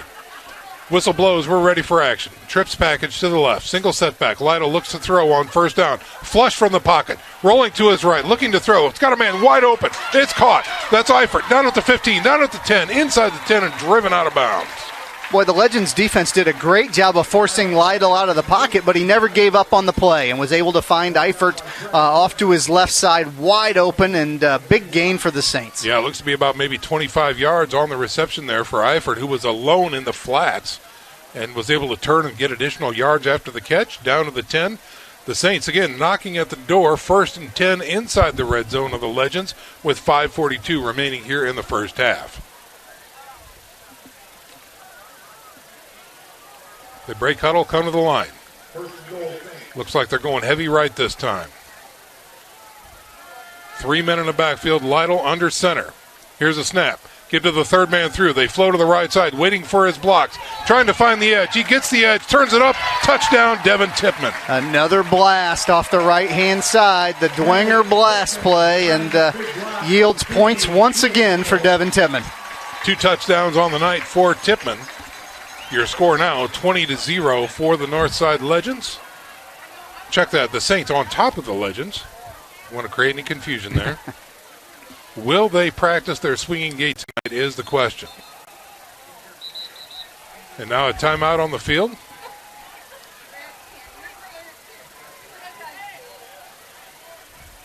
We've got a Legend down on the close side of the field. He was covered up by the sideline personnel standing down there. It looks like that's Jonathan Walker down on the sidelines here. Just where Tippmann was making that turn near the 5-yard line is where he ended up out of bounds. So we're going to go ahead and step out for a little break and let the trainers attend to young Mr. Walker there. Again, your score awaiting the PAT, 20-0 right now, the Saints on top of the Legends. And we're going to step out for a 30-second break. You're listening to SAC Football on Redeemer Radio, 106.3 FM. Welcome to the Summit City, home to the 260's dedicated high school athletes and fans. Each victory and celebration captured by our camera. Treasure the highlights from the Summit Athletic Conference this season, or complete games live or on demand. After all, nobody's more proud to call Fort Wayne home than SummitCitySports.com. Live action right now. Young Mr. Walker being escorted off the field under his own power. So that's a great sign right there. And it looks like the Saints are lining up for 2. Again, they go with that power I right formation. Looks like Lytle will be under center here.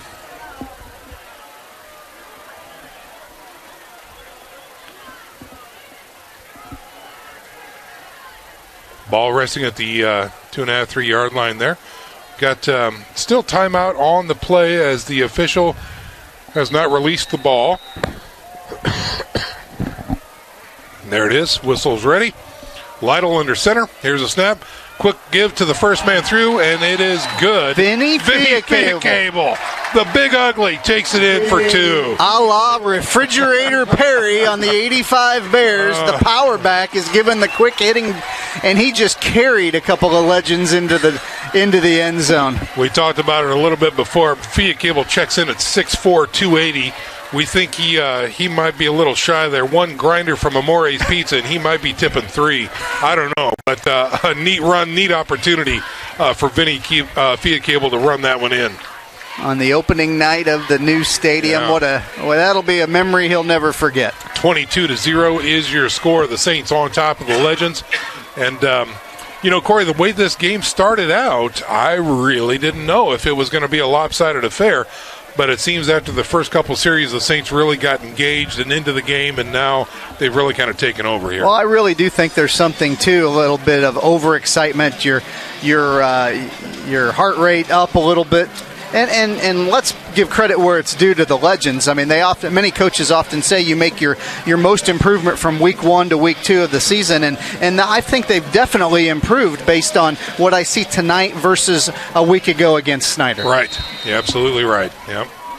Now, I like to say it's a program on the rise. It surely is. Here come the Saints for the kickoff. End-over-end kick, going to be fielded or taking a bounce near the 9. Taking on that second hop, looking for some room, not finding much there, is Alex Holiday Robinson.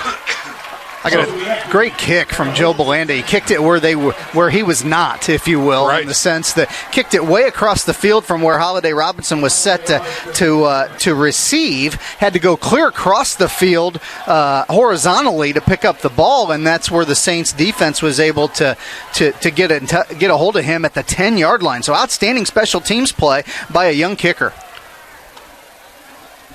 There was a flag that's going to be picked up. Didn't really notice that, but the White Hat picked up the flag, and they're going to mark this ball at the 10-yard line. And that's where Northside will take over on offense with 5:29 to go here in the first half. 22-0 is your score. 1 timeout left for Northside, 3 remaining for the Saints. Northside working right to left on your radio dial. A lot of dignitaries here for the christening of this stadium. Here's a snap. Blitz coming from the outside. He airs it out. He's got his man. It is caught. No real yards after the catch as he tries to go backwards to make a little room. Won't find much. Is on Charles Franklin. Yeah, did a nice job. Again, Ronald Collins looked down the gun barrel. We had Gage Renbarger coming off the right side on a blitz from his outside linebacker spot. Looked right through him and threw that ball to Franklin, and a real nice completion there.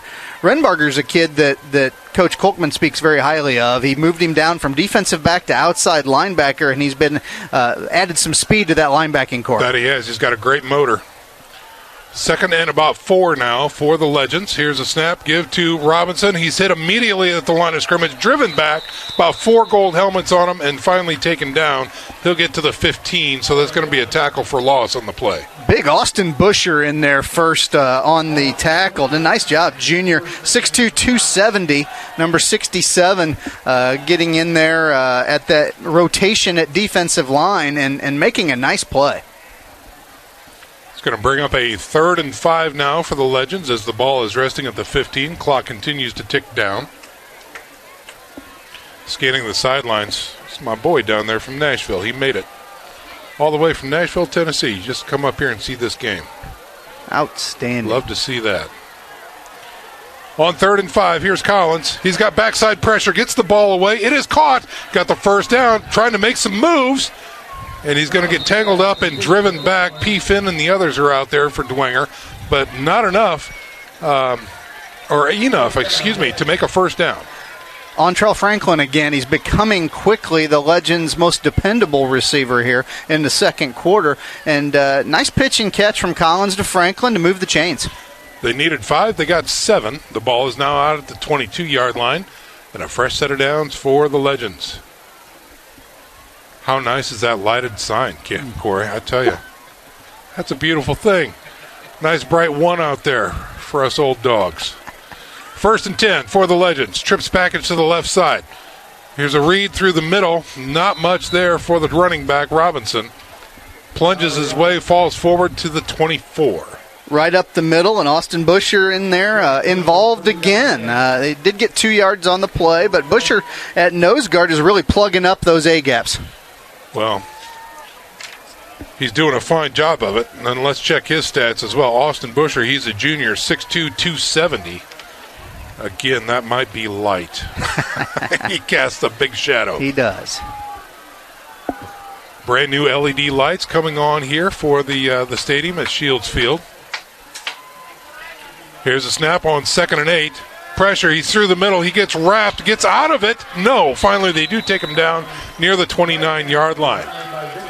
Not a sack, but we're able to corral him, and he did a great job, did Ronald Collins, of stepping up in the pocket on that outside pressure, moving away and picking up some yardage instead of being sacked. That brings up a 3rd and 4, and the Saints defense now calls a timeout, maybe wanting to try and preserve a little clock here. 2:35 remaining in the first half. Your score 22-0. We've seen 2 running scores by Devin Tippmann. We've seen a score, a beautiful fade from Lytle Toledo. The L-to-L connection right there, and a 2-point conversion by Vinny Fiacable, the big ugly, just running roughshod over that special teams defense by Northside. I wouldn't want to tackle him. No. Timeout on the field. Maybe we should check in with Nick Gray. Nick, do you have any surprise scores from around the area for us, or is everything kind of falling into place as we thought it would? Well, I don't know what you would call surprise, but Bishop Luers has beaten Wayne 10-6, so that's pretty cool. Carroll and Snyder, we expected a good battle there, and they're tied at 7 at the half. Northrop Southside, Northrop 6, Southside 8. It's kind of seems like a mud bowl or something. I don't know. But anyhow, really, that's about it.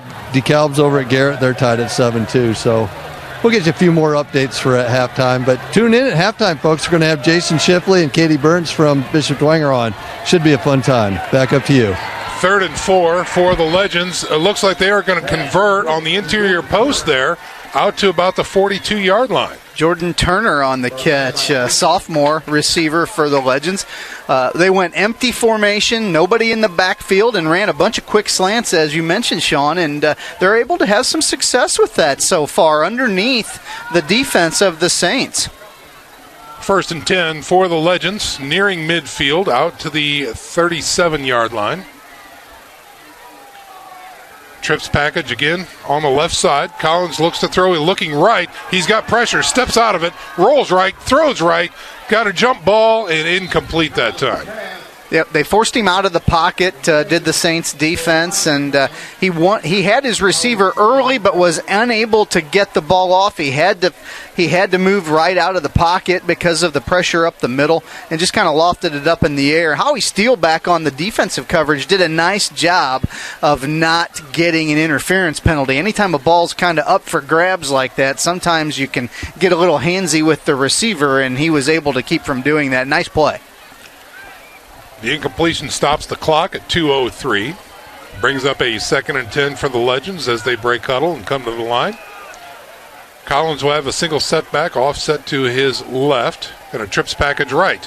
Rolls right, looks to throw, has pressure coming, airs it out. He's got a man, goes back for it, and caught. Nice play. Really outstanding play, kind of a fade route by, looks like number 10. Is that number 10, Ontrell Franklin? I thought it was Woods. Oh, okay, number 12. You're right. Yeah. Yep, okay. My fault. Bad eyes across the field there. Yep. But nonetheless, kind of a stop fade, if you will, where Patrick Finley kind of ran by the play. He had the coverage deep, but the receiver kind of stopped and came back to the ball and made a big play. So they mark it at the Dwenger 37 as they cross the midfield line. Blitz coming from the outside. Quick throw, and tried to get the turnaround, and not there. He was going for Jordan Turner, had to throw it early, and Turner wasn't ready for it. Turner just simply, I think, turned the wrong way. Yeah. If he would have turned inside rather than outside, I think that ball probably would have stuck in his face mask. It was a great throw down the seam, down the left hash of the field, and the Saints are lucky there. Well, Northside has a little momentum here in the passing game brewing now. 1:37 remaining in the half on 2nd and 10 in Dwenger territory at the 37. Here's a snap.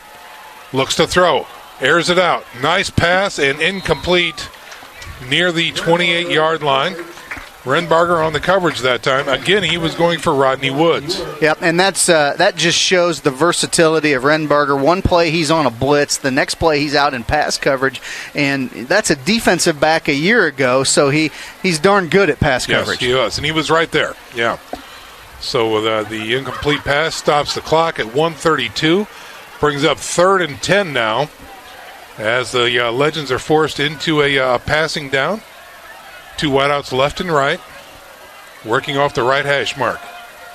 Snap. Collins looks to throw. Pressure through the middle. He's in the grass, chucks it up, and incomplete near the far sidelines.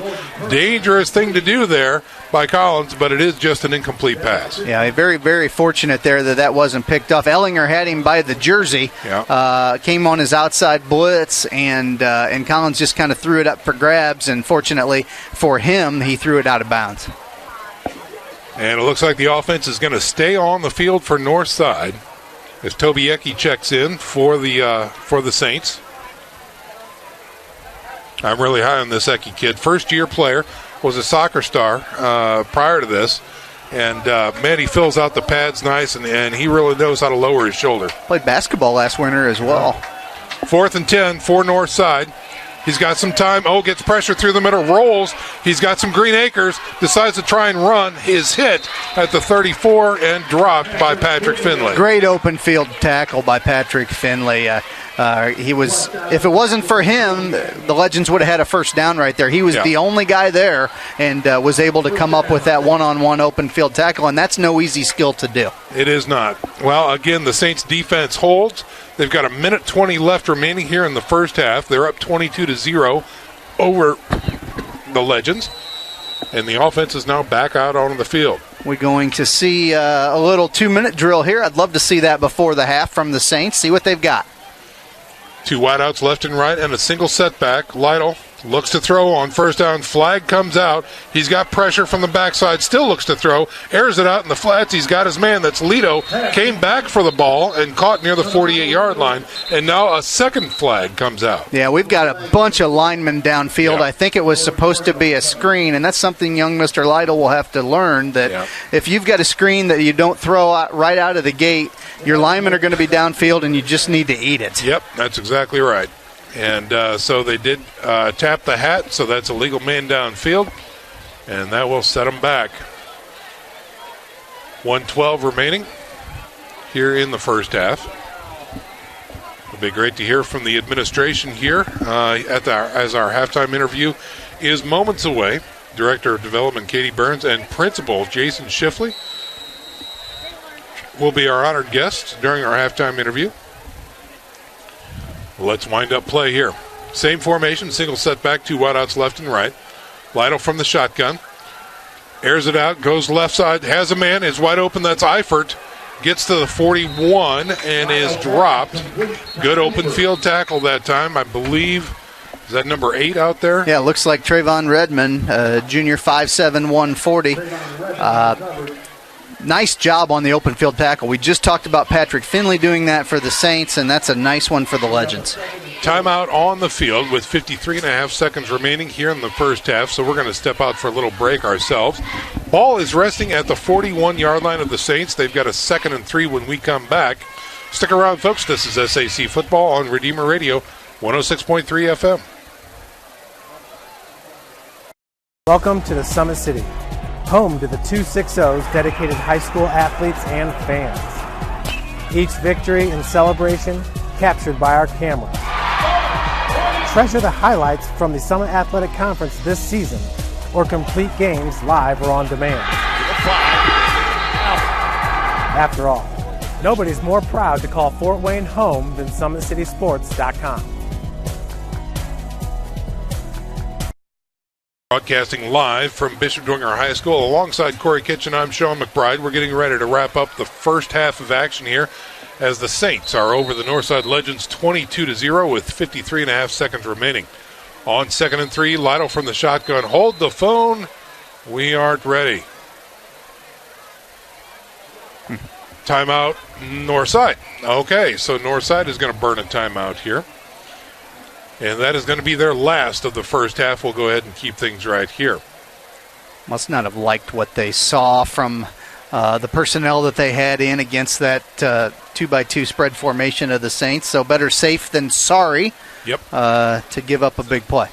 Well, again, folks, this is the christening of the stadium at Shields Field here on the campus of Bishop Dwenger High School. And what an event this has turned out to be. We had a live tailgate talk here. The stands are nearly full here on the home side. North side has traveled quite well, and just so thrilled to be able to broadcast from this location. The field is immaculate. The new turf down here, only a couple years old, and now the grandstands around it. I don't know, graduated from here back in the day, we'll just say that. And never in a million years would have thought to see such a beautiful sight here on the grounds of Bishop Dwenger. It's phenomenal. It is. Timeout is over. 2nd and 3 here for the Saints. Again, from their own 41-yard line. Lytle with a single setback, looks to throw. Has time, airs it out deep over the middle. He's got a man. That's Finley. Outstretched arms. It is caught inside the 10 and taken down near the 5-yard line. Money. That was absolute money. Post route right down the middle. Finley was the single receiver on the left-hand side, just ran a post down the middle. I was a little concerned Lito was in the same spot. He brought his defender with him. I was afraid that we had too many defenders in that spot, but Finley just went out and got it. 55-yard connection there from Lytle to Finley. Here's a quick snap thrown into the corner. Touchdown, Eifert. Another quick shot. A 7-yard score from Lytle to Eifert. Yeah, too easy there. Too easy from Lytle to Eifert. Just a quick out route, and he was wide open. Yes, he was. All right, so the offense is now officially humming on all 8 cylinders here as the receiver core has shown up, and Lytle has put the ball on the money to these guys, making it look really too easy. Interesting that they've used Finley primarily at tailback, and they put him out wide on that particular play, and just goes to speak to the number of weapons that this Saints team has offensively. Yeah, the athleticism is really, it's hard to overcome. For the PAT, the hold is down, the kick is up, and it looks good.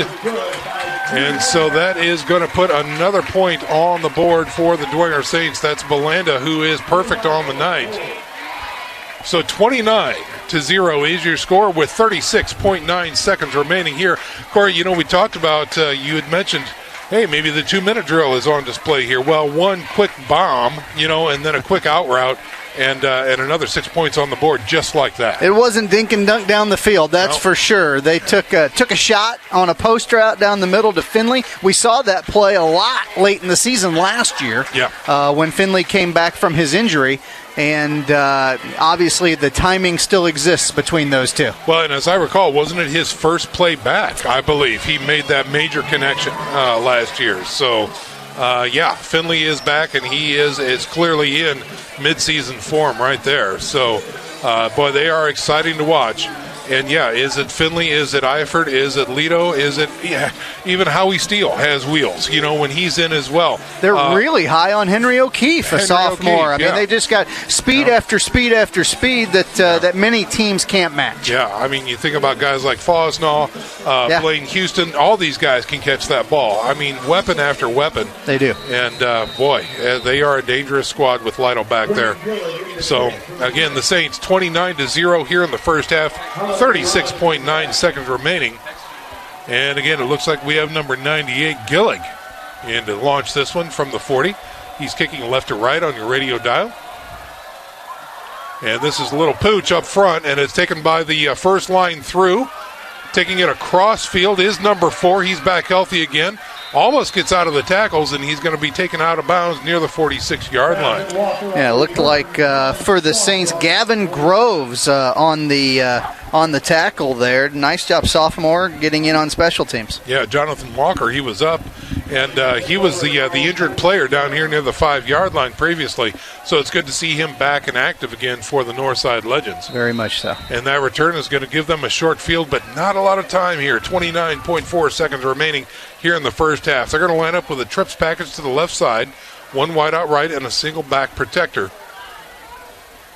Man in motion now, and they give it through the middle, and he finds some room. That's Holiday Robinson with a great run, dragging tacklers with him, gets near the stick and might have enough for a first down. That young man runs really hard, and they did a nice job there. I'm sure the Saints were expecting pass. They mixed it up a little bit and just ran a inside zone up the middle, and Holiday Robinson picked up a first down. Gets it into Dwenger territory down to the 43-yard line.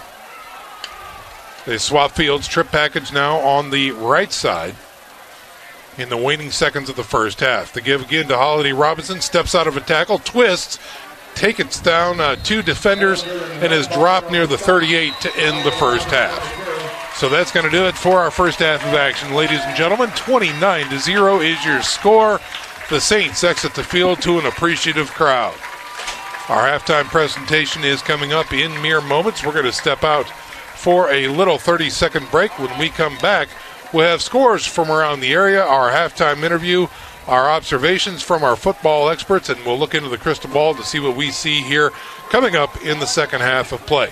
Again, 29-0 is your halftime score. We're broadcasting live from Bishop Dwenger High School from the stadium at Shields Field.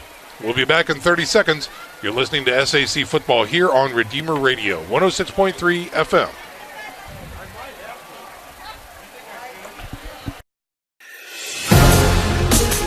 Developing athletes to be foundationally strong. Healthy and consistent training.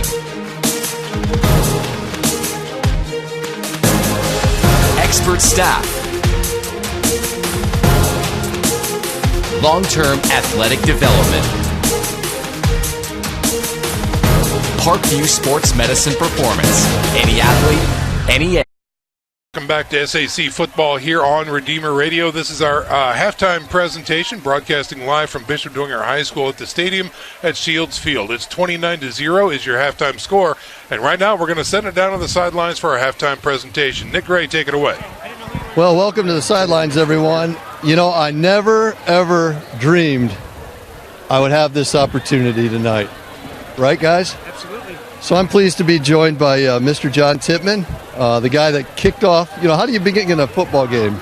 Well, I'll tell you what, that's really all I did. I just kicked this deal off. I did not fill this stadium, even though I had some guys over here pushing the project to get it done in time for this game tonight. But all I really did was use the foundations, the Mary Cross Tippmann Foundation's money to kick the project off and get it going. So, well, you did one heck of a job, John. This is a beautiful night. I know I've been standing here with you, wrapping up the first half. We're looking up at the stands, and I could just see it in your eyes. You're just amazed. Well, I am amazed. Look at that crowd there. I mean, there's no way that Bishop Dwenger could have ever had a crowd like this without something like this. Yes. These bleachers here. That's I mean, right. that's That's really right. it. It's a beautiful stadium. The people that built this thing did a beautiful job. Yes. The people who designed it did a beautiful job. And I can tell you, the guys working on this job probably have never worked on a job harder than most people have in the last couple of weeks. You know, they just did a wonderful job. Well, you can tell tonight. I mean, it's just amazing. You can hear it in the background. Well, they're cheering you, man. So as we move along, it's great to have Jason Chifley, the principal here at Bishop Dwenger High School, Katie Burns, the development director, and you guys, you know, I can see the twinkle in your eye, the grin on your faces. I mean, you got to be incredibly proud tonight. Of course, I have no more fingernails. I've been chewing on my fingernails leading up to tonight. Really worried about parking. I mean, we had people flying in from out of state coming to this game. I mean, this, as Mr. Tippmann said, this meant a lot to so many people, countless people. I mean, you wouldn't think a stadium would mean anything, but it's home. You know, they say home is where the heart is, and this is hallowed ground. This means a lot to so many people. And so it's really beautiful to see it all come to fruition and to see the stands fully crowded, the parking lots across the street, behind, over the hill, and, you know, down the road. Yeah, everything's full. So it is. It's a wonderful feeling. Well, as we were standing here on the sidelines getting ready for the interview, I know that Mr. Tippmann gave most of the credit to you, Katie, for this whole project. Katie's the one that started it. Silly man. Silly man. Well, I know that you've put a tremendous amount of effort in because these things don't come cheap, right? No, but I think John was the catalyst for it, and that's what got us going. And then in typical Dwenger fashion, everybody else just followed suit. You know, we are so blessed with such an amazing group of people. I mean, you see it in the fans today. Anytime we need anything, this group responds, and it is just, I'm getting goosebumps. It's just amazing, and I just, you know, feel honored to be part of this school, and so happy that John and Jackie and their family is here to celebrate tonight, and it's huge. I mean, there's just no words. I've told everybody that I kind of feel like I'm dreaming. Yeah. I mean, it really feels like a dream. Yeah. So, still pinching ourselves to be here on our home turf, celebrating this. It's really unreal. Well, it's obviously a dream come true, right? Right. I mean, but it happened so quick, you know, which is probably the amazing thing. When we were down at Zauner Stadium and had the problems with the field, and we were trying to figure out ways to maybe do something with that field or get some participation from some other people on that. And Katie said, rather than spend money down here at Zauner, why don't we go down and do this at Bishop Dwenger? And I said, I don't think they have room there to put in bleachers. She said, well, we ought to find out. So that's what we did. And when we found out we had room to do this, I said, let's do it. I mean, let's absolutely do it. You know, it's one of those myths. One of those things everybody just passes down the line. Every generation hears, you don't have room, you don't have room, and lo and behold, we had room. Well, I just want to thank you. You've done a lot for Redeemer Radio, obviously Bishop Dwenger, and many other places around our community. And, it's great being with you on the sidelines tonight, John and Jason and Katie. We'll spend more time on these sidelines together in the future, and it's just going to be wonderful. So thank you very much. Thank you. Well, with that, ladies and gentlemen, this has been our VIP Halftime Report. I'm pleased to be joined by John Tippmann, Principal Jason Schiffley, and Katie Burns, our Development Director. It's getting a little misty down here, guys, so back up to you. All right, Nick, great. Thanks very much. Ladies and gentlemen, this is our halftime show, which is brought to you by Shawnee Construction and Engineering, a full-service construction firm that meets and exceeds expectations. With a 94% repeat and referral business, when we say partnering for a lifetime, we mean it. That's Shawnee Construction, our halftime sponsor. 29-0 is your score. The Bishop Dwenger Saints over the Northside Legends, and we are broadcasting live from the christening of the stadium at Shields Field here on the campus of Bishop Dwenger High School. And it is fantastic to hear from John Tippmann Sr., Katie Burns, and Jason Schiffley on such an auspicious occasion. We also have a lot of other folks to thank that really made this happen. And John kind of talked about that, in his interview, that there are a whole lot more people to thank along the way, and we will do that during our halftime show. So I want everybody to just kind of stick around and bear with us. When we come back, we'll have stats with Tony Lay. We'll talk about scores and highlights from around the area as well, and lots more to come. So stick around, folks. We are back in 30 seconds. You're listening to Redeemer Radio, 106.3 FM. Welcome to the Summit City, home to the 260's dedicated high school athletes and fans. Each victory and celebration captured by our camera. Treasure the highlights from the Summit Athletic Conference this season, or complete games live or on demand. After all, nobody's more proud to call Fort Wayne home than SummitCitySports.com. Action here, ladies and gentlemen. Welcome back to the stadium at Shields Field. It's halftime here at Bishop Dwenger. 29-0 is your score. The Saints on top of the Legends. And right now we'll turn things over to Tony Lay, who has our first half stats. Tony, what do you have for us, sir? Okay, for the Northside Legends, let's start there. We've got Ronald Collins rushing. He went 8 for 18. Passing, 22 for 74, and he also threw that interception. Ontrell Franklin receiving, two receptions for 14 yards. Jordan Turner, 2 receptions for 7 yards. Rushing, Alex Holiday Robinson, 13 rushes for 67 yards. 1 reception. Rodney Woods, rushing, 2 for 44. Receiving, 2 receptions for 44 yards. Jordan Harris, 1 reception for 15 yards. Over to the Dwenger side, Brennan Lytle, passing, 10 passes for 117 yards and 2 touchdowns. Rushing, two rushing attempts for 21 yards. Michael Leto, 2 receptions for 28 yards. One of them was a net gain of 0, and then the other one was a 28-yard reception for a touchdown. Patrick O'Keefe gets on the board, 2 yards rushing. Louis Tippmann rushing, 3 for 23. Patrick Finley, 4 for 35 in rushing, 1 for 55 receiving. Griffin Eifert is 4 for 62 receiving with that 7-yard touchdown reception. Devin Tippmann, he gets on with 2 carries. 1 was a 7-yard touchdown, the other a 10-yard touchdown. And then, of course, Vinny via cable getting in the action with a 2-point conversion. All right, Tony, good stuff there. Thanks very much for keeping stats. We'll check in with Tony after the end of the contest as well. And Corey, is it what you thought it was going to be? Yeah, I think the game is pretty much unfolded exactly as we really probably anticipated. The Saints got off to a little bit of a slow start. I think that just what we talked about in the opening about heartbeat racing a little bit. This is a big deal. Yeah. Opening this place, and I know the kids felt it, their excitement level.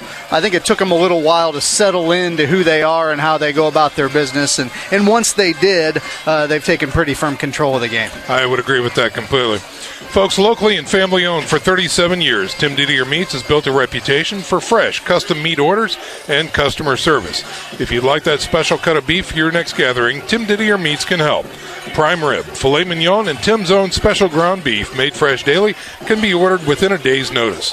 To place your order, call 260-482-8400 or find them on the web at timdidiermeats.com. Okay, folks, we're going to step out for a little 30-second break. When we come back, we'll have scores and updates from around the area with Nick Gray. Stick around. You're listening to SAC Football on Redeemer Radio, 106.3 FM. Get mad about blue. Get mad about your Fort Wayne Mad Ants. When looking for the best basketball action in town, it's the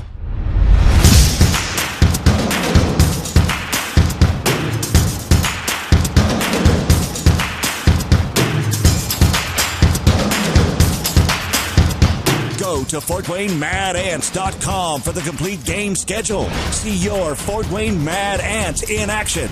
Get mad about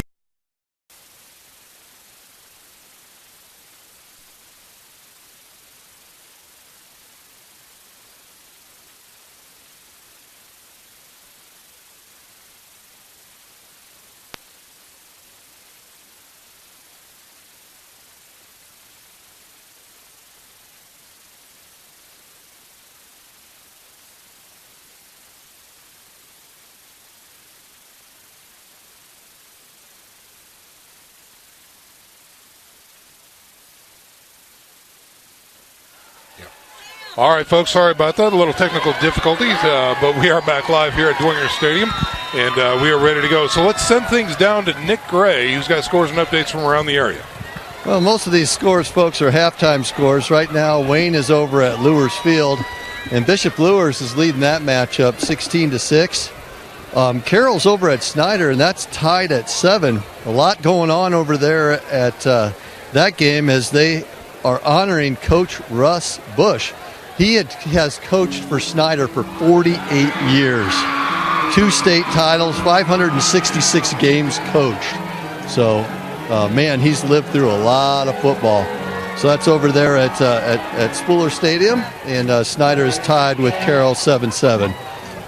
Some other action around the league is that Northrop's over at Southside, and right now Southside's leading 8-6. Angola's at Leo, and Leo is really beating up on the Hornets, 32-0 at the half. Cherubusco's over at Lakeland right now. That game's pretty close. Cherubusco 24, Lakeland 22.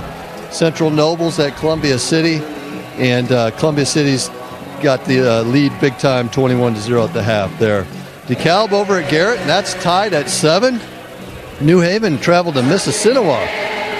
Can't spell it, but can say it. New Haven's losing right there at 7-17 though at the half. So that's where we're at right now. We've got the crazy student section doing a little Neil Diamond. And man, this is great, guys. I wish you were down here with me. Keep that mic going. That sounds fantastic. Those kids are up, they're amped. It's beautiful. It's fantastic. Yeah, they all have their cell phones out. They're all dressed in white. The band's down here. All the priests are jumping up and down. This is great. Oh, yeah. Officer Cartwright's out there leading them on. He's up on a ladder up there. It's fantastic. Oh, good stuff. Oh, just fantastic. That's what Friday Night Lights is all about, Corey. Oh, I love it. What they envisioned. Yep. Nick, thanks very much for the update. We're having fun here at Bishop Dwenger High School, and so are the Saints on the field. It's 29-0 here at the half, and we are rolling through our halftime presentation. The Saints are on top of the Northside Legends. And alongside Corey Kitchen, I'm Sean McBride. On the field, we have our our own Nick Gray, and our sideline reporter is Eric Pete. When we come back from this break, we're going to roundtable what we saw here in the first half and look forward to the second half as well. So stick around, football fans. We are back in 30 seconds. You are listening to SAC Football here on Redeemer Radio 106.3 FM. Welcome to the Summit City, home to the 260's dedicated high school athletes and fans. Each victory and celebration captured by our camera. Treasure the highlights from the Summit Athletic Conference this season, or complete games live or on demand. After all, nobody's more proud to call Fort Wayne home than SummitCitySports.com. Welcome back to Bishop Dwenger High School, ladies and gentlemen. The Saints are making their way slowly back out onto the field. We've got about 5 minutes to go in our halftime presentation and a lot to talk about here. Student section is up on their feet singing Sweet Caroline, doing their best Neil Diamond that they possibly could. It is an electric atmosphere here under the LED lights on North Clinton Street and Washington Center Boulevard. So just a beautiful, beautiful way to christen this beautiful facility here on the campus of Bishop Dwenger High School. And Corey, the Saints are kind of living up to it, if you will. 29-0 is your first half score. Want to bring in Eric Pete as well, our sideline reporter, to get some perspective of what he saw down on the field as well. So, Eric, let's start with you. Again, I think as the game started out, Corey mentioned it a little bit before. You know, it's tough. It's almost like homecoming or prom or something like this. The kids had some stars in the eyes and the hype and everything. So it kind of started a little slow for the Saints, but they eventually got down to business. Well, yes, they absolutely did. And I think your assessment is spot on with the slow start. And one place that was apparent was their defense. And I talked with Coach Garrett before the game, and that was the one thing he said. He was pumped just like the players, but he said, I'm just a little concerned about being overhyped. Yeah. And that's what we saw. But I think one place that was apparent was in the defense and the run defense particularly. We mentioned it in the stats there that Holiday Robinson had about 64 yards in the first half. That's about average for him. He averaged over 120 yards per game last year, so he is a more than capable back. But I think he got about half those yards on the first drive. After that, the Saints defense grappled down. He didn't really bust out any big runs until that last possession there right before the halftime when they were trying to catch the Saints off guard. But, you know, this is a team that has nothing to lose. Right. They're going to come in here with their guns blaring. As of right now, they're still the only SAC team that has not scored a point this year. Northside and Lures, the two teams shut out last year. Lures has gotten on the scoreboard tonight. Northside still has not. So I wouldn't be surprised to see, trying to pull out all the stops to get on the scoreboard here. They've got to build some momentum for future weeks. Obviously, opening with Snyder and Dwenger is the toughest it can get in the SAC. But if they can get something built and get some momentum going for later in this schedule, that's what we're going to try to see. So whether that's some trick plays, whether that's, coming out with trying to surprise Dwenger with some aerial attack or something like that, we'll have to wait and see. But I think Dwenger's got to be ready for Northside's best. Well, I completely agree, Eric, and that's a great call there. And now, Corey, you've been an offensive coordinator, obviously, for the Saints, and you've been maybe not in games like this, but in situations like this, incremental victories, something you can talk to the team about. This is what we did well at. This is what we're growing towards.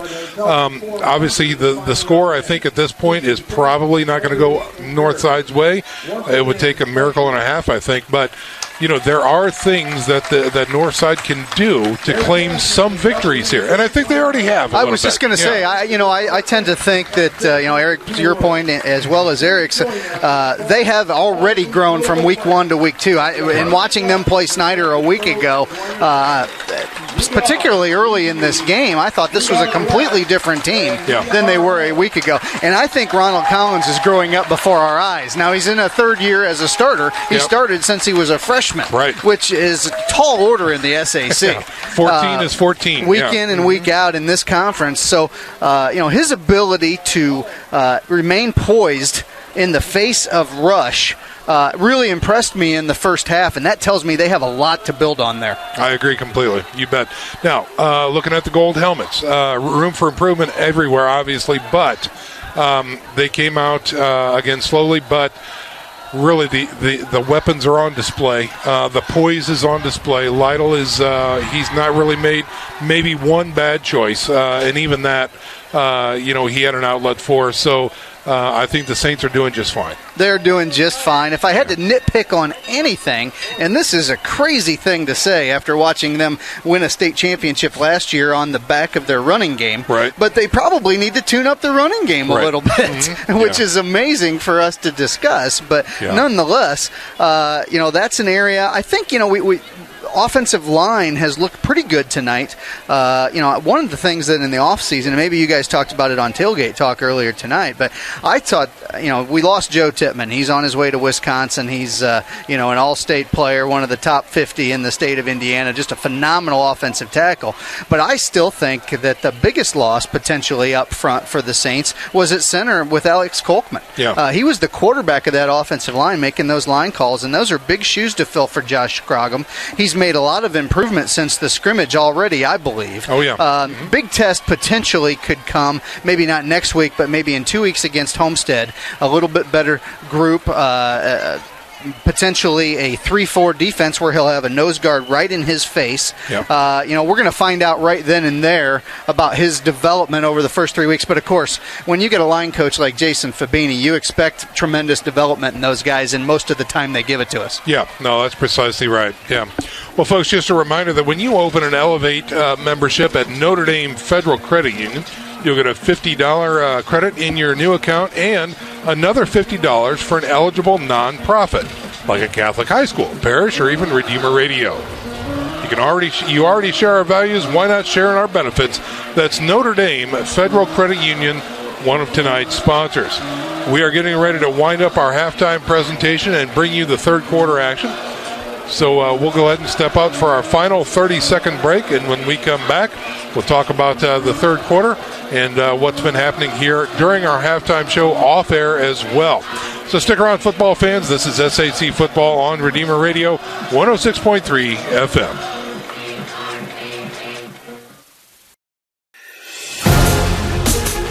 Developing athletes to be foundationally strong.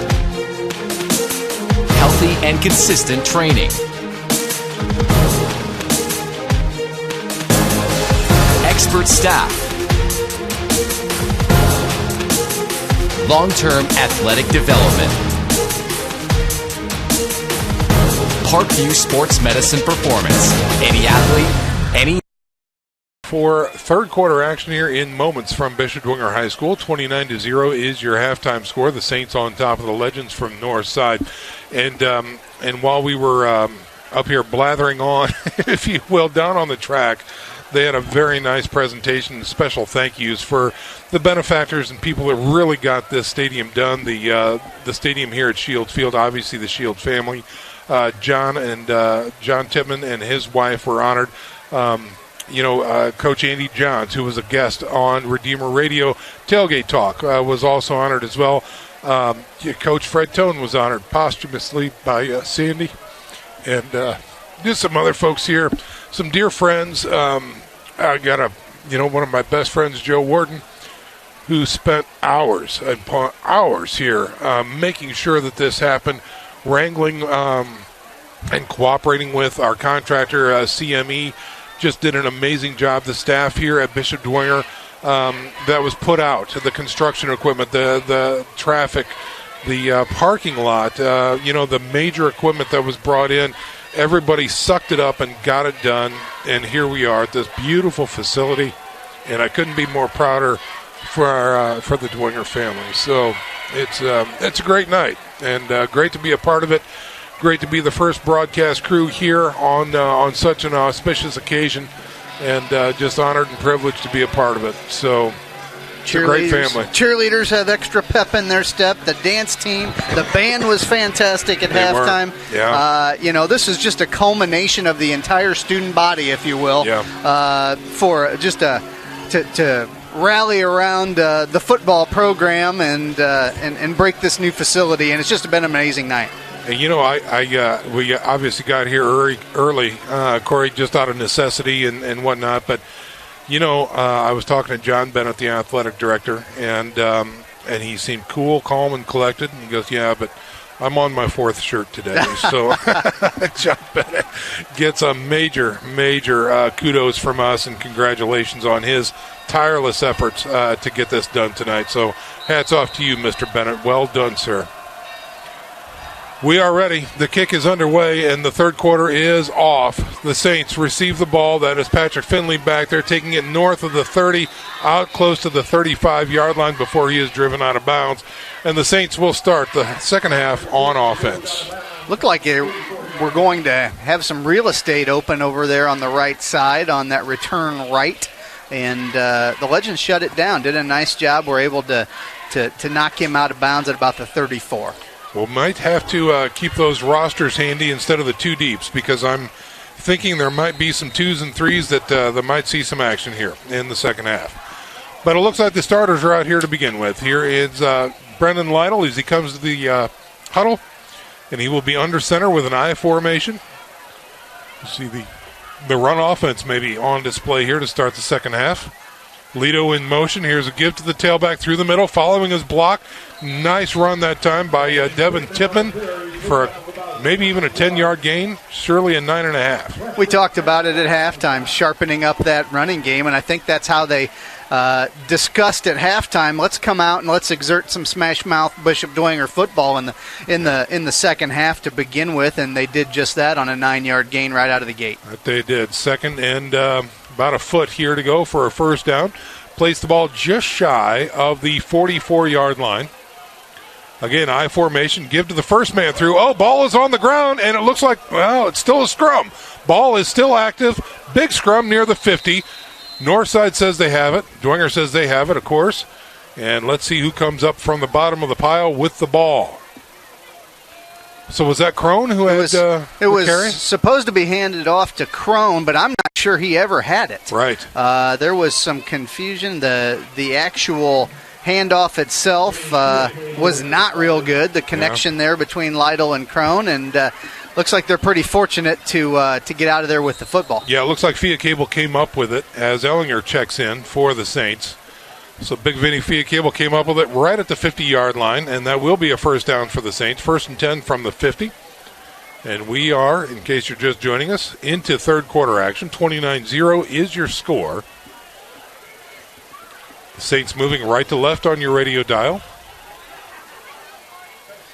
Snap. Again, first man through. This is Ellinger this time. Just a blast off the right side, dragging tacklers with him for another 9-yard carry. They have so many running backs in their stable, but I would call this the A-team. You've got Hayden Ellinger at fullback and Devin Tippmann at tail. When you want yardage and you want tough yardage, those are the two you want in the backfield. That's exactly right.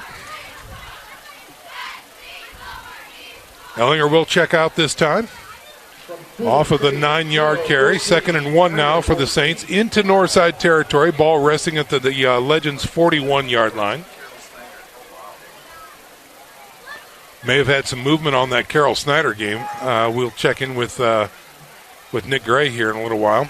Again, give to the fullback, first back through, ripping through tacklers, gets into the linebacker core and more for another Saints down. That's Crone this time.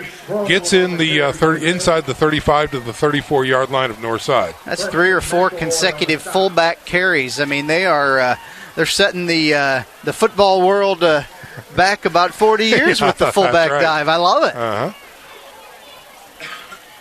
Another first down for the Saints. This drive started off of Patrick Finley's return, and they've moved into Northside territory. First down after first down, a couple 9-yard carries. This time they look to throw on first down. Deep, over the top. He's got a man, Lido, can't get it. Now, just over the outstretched arms of Mike Lido Jr., just a little bit too far on that fade route from Lytle to Lido, but I think they had him open. Yeah, he had a step and a half. Yeah, he had that little bubble, and Lytle just couldn't connect. So that'll burn it down and bring up a 2nd and 10 from the 34-yard line as the Saints come out of the huddle. Fosnaugh is going to be your tight end on the right side. I formation. Here's a snap. They go to the right side. Again, that's Tippmann on the carry. Number 26. Gain of about 4, close to the 31.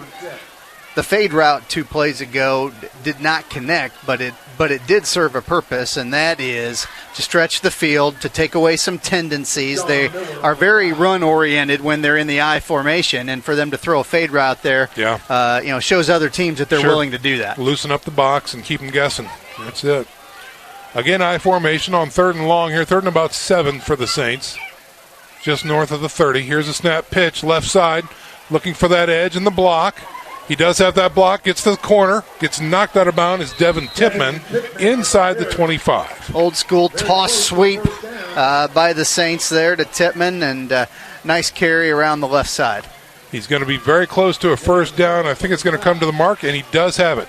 So they put the ball at the 23. He needed to get to the 24, and that will be enough for another first down for the Saints off of the run of Devin Tippmann, number 25. LaShawn Miller on the hit for the Legends, and he may have took the brunt of that hit, quite frankly. And it's a brunt, Same formation this time, wide out left and right, the I formation, Lytle under center. First man through, hit immediately.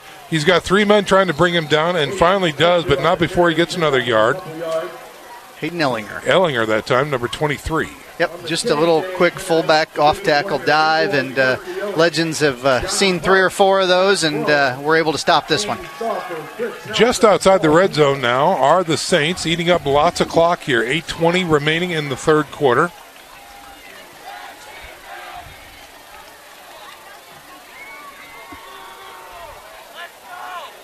Late substitution is Lito. Going to be wide out to the right. Here's a snap. Oh, high snap. Ball's loose. Decides to look. Tries to throw it into the end zone. He's got a man, and it's a touchdown. Eifert off the broken play. Slips down the sideline for a score. The ball was snapped to Lytle, bounced off his hands, off the ground, juggled it around, rolled out left. We've got an official hat on the ground. Is this going to stand is the question. He stepped Griffin out of Eifert bounds. stepped out of bounds and came back in to make the catch, and obviously can't do that. The circus play does not hold up, but what poise shown by Lytle to grab that ball and still look downfield. Wow. And make the connection. Yeah, that was impressive. All right, well, again, the incompletion brings up 3rd and about 8 now from the 21-yard line for the Saints. Different formation now. Trips to the right, single setback. Lytle's going to be in the shotgun. And here's a snap, quick screen, right side, looking for a block. Doesn't get the block. Oh, finally does. Gets through 1 tackle. Will not be enough for a first down inside the 20 to about the 19. I believe that's Eifert on the catch. The only difficult thing about throwing those wide screens is your receivers have to be great blockers. Yeah. And it's not easy one-on-one in space like that to make a block. And Lucas Crone struggled a little bit with that one on the far side and led to the tackle. Looks like Belanda's going to come in and try and chip this one in from the 25. Great opportunity for a young kicker in a non-pressure situation to get a little experience here. Drew Lytle is in for the hold. So this will be a 35-yard attempt. A little low on the snap, but its hold is good. The kick is up and, off the upright and no good. It was a line shot. It was on its way and then pings off the upright. So no good that way. And the Northside Legends will take over 1st and 10. Had the distance, I think. Yeah, it was going to go. You bet.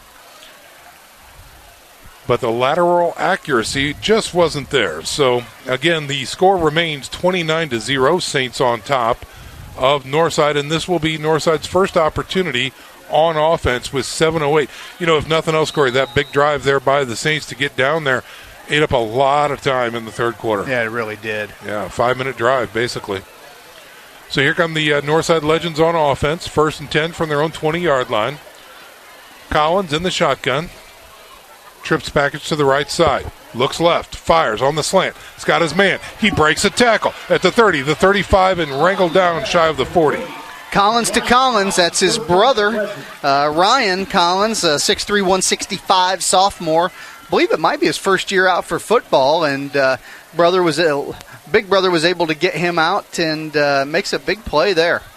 Probably what they've been doing in the backyard for years. Sure, that's exactly right. Looks to be about a 13-yard catch that time by Collins, moving the chains out to the 33-yard line. Check that 37-yard line. My fault there. All right, here's a quick give through the middle. Bounces off one tackle. Scrambling, trying to find some room. Gets north of the 45 out to the 46. That is Holiday Robinson on a nice run. Great run. He probably gets more yards after contact than any back in the SAC because he often is contacted. Yeah. You know, I mean, he has to deal with a lot of defenders in his face and grabbing him, and does a great job of breaking those tackles. About an 8-yard run that time. Brings up 2nd and 2. Ball resting at the 46-yard line. 3 down linemen for the Saints on defense. Collins in the shotgun with trips package to the left side. Here's a snap. Give to Holiday Robinson again through the middle. Finds the seam. Breaks 4 tackles and gets into Saints territory down to the 45. Yep, if we could nitpick it all on the Saints defensively, they've had a little difficult time wrapping up at times tonight. Yeah. And I'm sure Coach Kolkman, you love to work on things like that in a victory. It gives him an opportunity to find some things to work on for next week. Sure. Again, another 1st and 10 here for Northside. 3 wideouts to the right. Man in motion now. Steps up into the pocket, gets pressure, and goes down. He is sacked near the 49-yard line. Via Cable that time in with the pressure. Yep, the outside pressure forced him, Collins to step up in the middle, and that's where Vinny was located.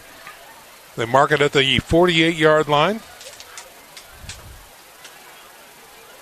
So a sack of 3 yards there, credited to Via Cable. Brings up 2nd and 13.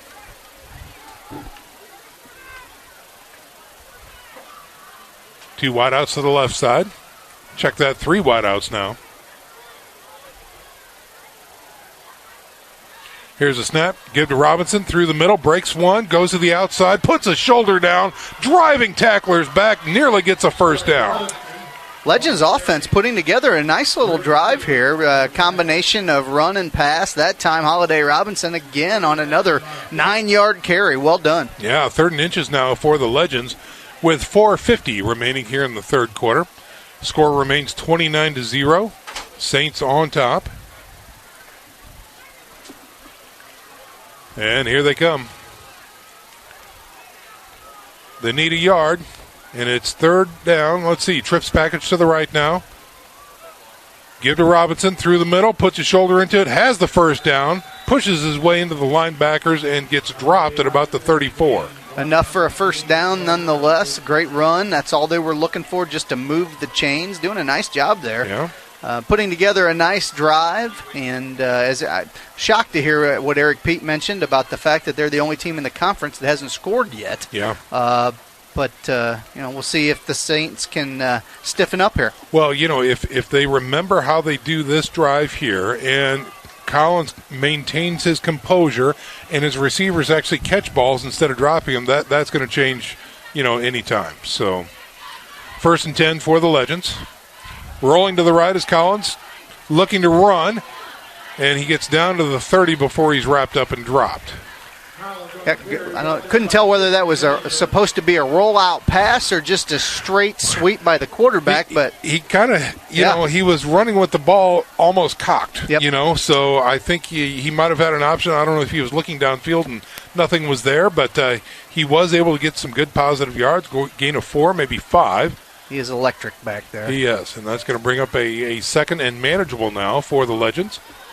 Ball resting at the 30-yard line of the Saints. Again, this drive started back at their own 20. Here's a snap. Looks to throw. Has pressure. Steps out of it. Goes to the end zone. He's got a man, and it is picked. No, incomplete that time. Just a little bit underthrown. They went with a double move route, kind of a hitch and go on the right side. And great job by Howie Steele of the Saints to get back there and defend that. Did not bite on that initial fake and was in perfect position. Yeah, that he was. So exactly gold star there for Howie Steele to disrupt the touchdown pass. And that's going to bring up a 3rd and we'll call it 6 from the 30-yard line of the Saints. as the Legends break huddle with under 10 seconds to go on the play clock here. Trips package to the left side. Here's a snap. Collins looking left, throwing left. He's got his man. He's hit immediately and dropped, and that will not be enough for a first down. Finley out there with a great open field tackle. Great catch on a high ball by Rodney Woods, just a little bit over his head, but nonetheless went up and got it, knew he was going to get hit, and was able to hang on. So a gain of 4 brings up a 4th and 2 for the Saints. Place the ball at the 26-yard line. Offense remains on the field for the Legends. 2 minutes and 35 seconds remaining here in the third quarter, and now we do have a timeout. I think the Legends are going to talk about it as they do call that timeout. We're going to step out for a little 30-second break. Stick around, football fans. You're listening to SAC Football here on Redeemer Radio, 106.3 FM. Get mad about blue. Get mad about your Fort Wayne Mad Ants. When looking for the best basketball action in town, it's the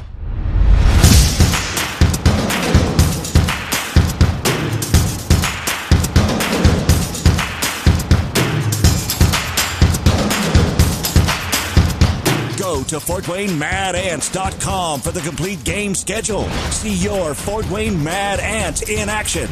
Get mad. Our sponsor, H&L Electric. They are your full-service electrical contractor from commercial and industrial to residential and football stadiums. H&L Electric can handle the smallest to the largest of projects for your business or residence. Give Pete Henry a call at H&L Electric. All right, the timeout is over, and it brings up 4th and 2 for the Legends. The ball is resting at the Saints' 26-yard line, and it looks like, what does that look like? Is that Collins back under center? They're going probably for the first time tonight under center. Yeah, man in motion to the right side, jet sweep fake, Holiday Robinson through the middle. It's snuffed out, and he does not get the first down. Saints defense holds on 4th and 2. Fake the jet sweep, thought they could catch him off guard with Holiday Robinson right directly up the middle, and you had Austin Busher, Vinny Fiacable, and Luke Wigington up front and that front three, and even Joe Henry was in there. I'm sorry, but any of the above. You've got some beef up front. That's a lot of mass to move, and Northside was unsuccessful doing it. They mark it at the 26-yard line, and the Saints will take over on offense. 2:28 remaining here in the third quarter. Whistle blows, and the Saints come up to the line. I formation again. Lytle will be under center. Snap, tailback, through the middle. He's got a little broom, gets into the linebackers, and finally driven back. That was Louis Tippmann on the carry. The ball came free, but he was whistled down.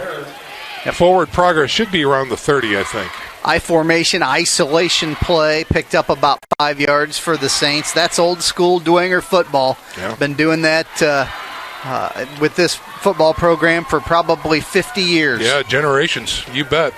5-yard gain by Louis Tippmann that time brings up 2nd and 5. Ball now placed at the 32-yard line. Little different look now. Trips to the left side with a single setback. Lytle's in the shotgun.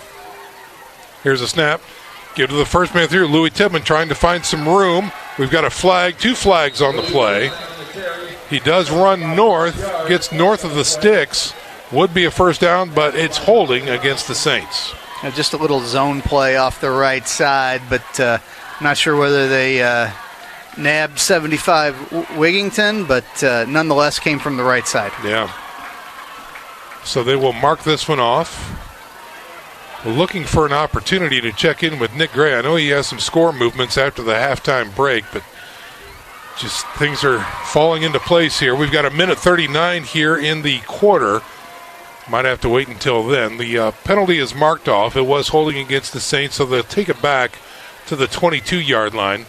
Remains 2nd down and looks to be about 15, maybe 14 to go. Lytle from the shotgun and a single setback now. Here's a snap. He looks to throw. Pump fake. Double move. Airs it out deep. And he's got Lito. No. Lito could not make the connection. And that's going to bring up the incompletion and third and very long now for the Saints. Jordan Turner on the coverage for the Legends, sophomore, 6 foot 170. They ran an out and up with Lido, and Turner did not bite. He did just as good a job on that play as Howie Steele did for the Saints on the previous drive for the Legends, and so the Saints were unsuccessful on the pass attempt. 3rd and 14 now for the Saints. 2 wideouts to the left side. Single setback. Here's a snap. Looks right. Seam route. Throws. Fosnaugh. It's off and incomplete that time. A little underthrown, quite honestly. Fosnaugh had a step on the defender. The Legends roll out there. 3 of their 4 defensive backs are 5'7" or under. You've got Alex Fosnaugh, who's got some height there at 6'2". A lot of the receivers for the Saints have some height, but so far really kind of unable to take advantage of that height differential there. All right. So the punt team comes on for the Saints.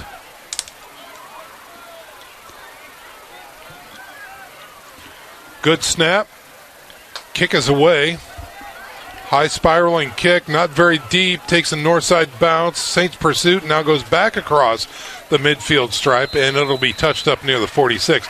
Now we'll take an opportunity to check in with Nick Gray, who's got scores and updates from around the area. Nick, are you with us?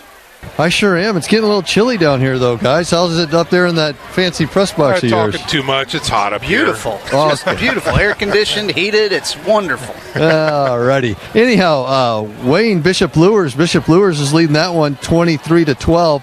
Carroll over at Snyder, that's becoming quite the ball game. Remember, it was tied at 7 at the half. It went tied at 14, and then now Snyder just scored, and they're leading 21-14.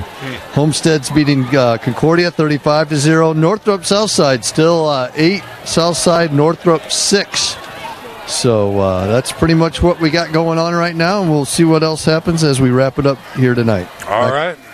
Thank you, Nick. 1st and 10 for Northside with kind of a short field here from their own 46-yard line. Collins goes to throw, and it's battered away and incomplete. Yeah, they went under center there on a pass play, and Collins is not a real big guy. He listed ultimately at 5'11", 180. Yeah. And, I think that he's much better off throwing from the shotgun than under center.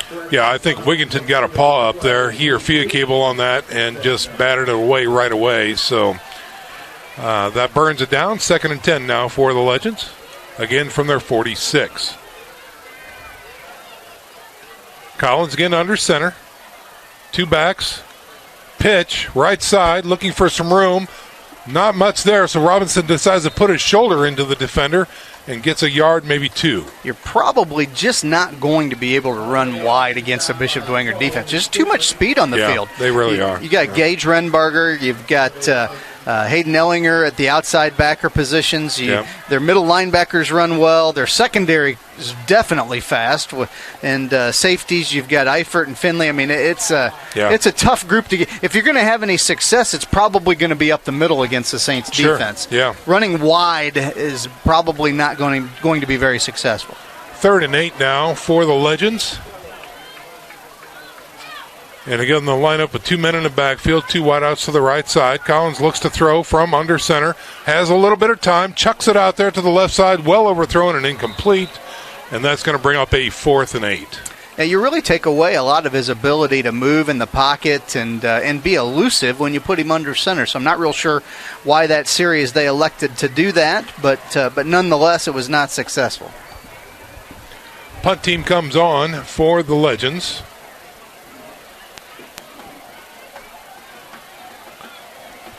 Just lost some lights there. Let's see if we can get a little illumination here. All right, so here comes the punt for Northside.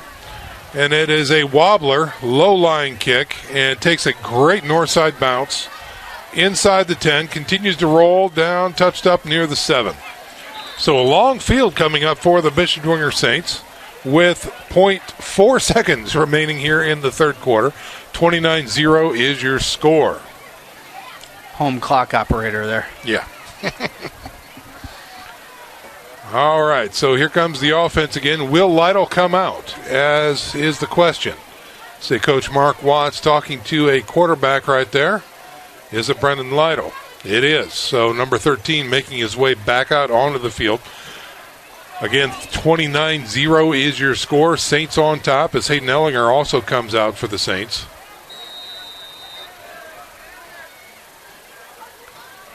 Huddling in their own end zone right now. They're facing a 1st and 10 from their own 7-yard line.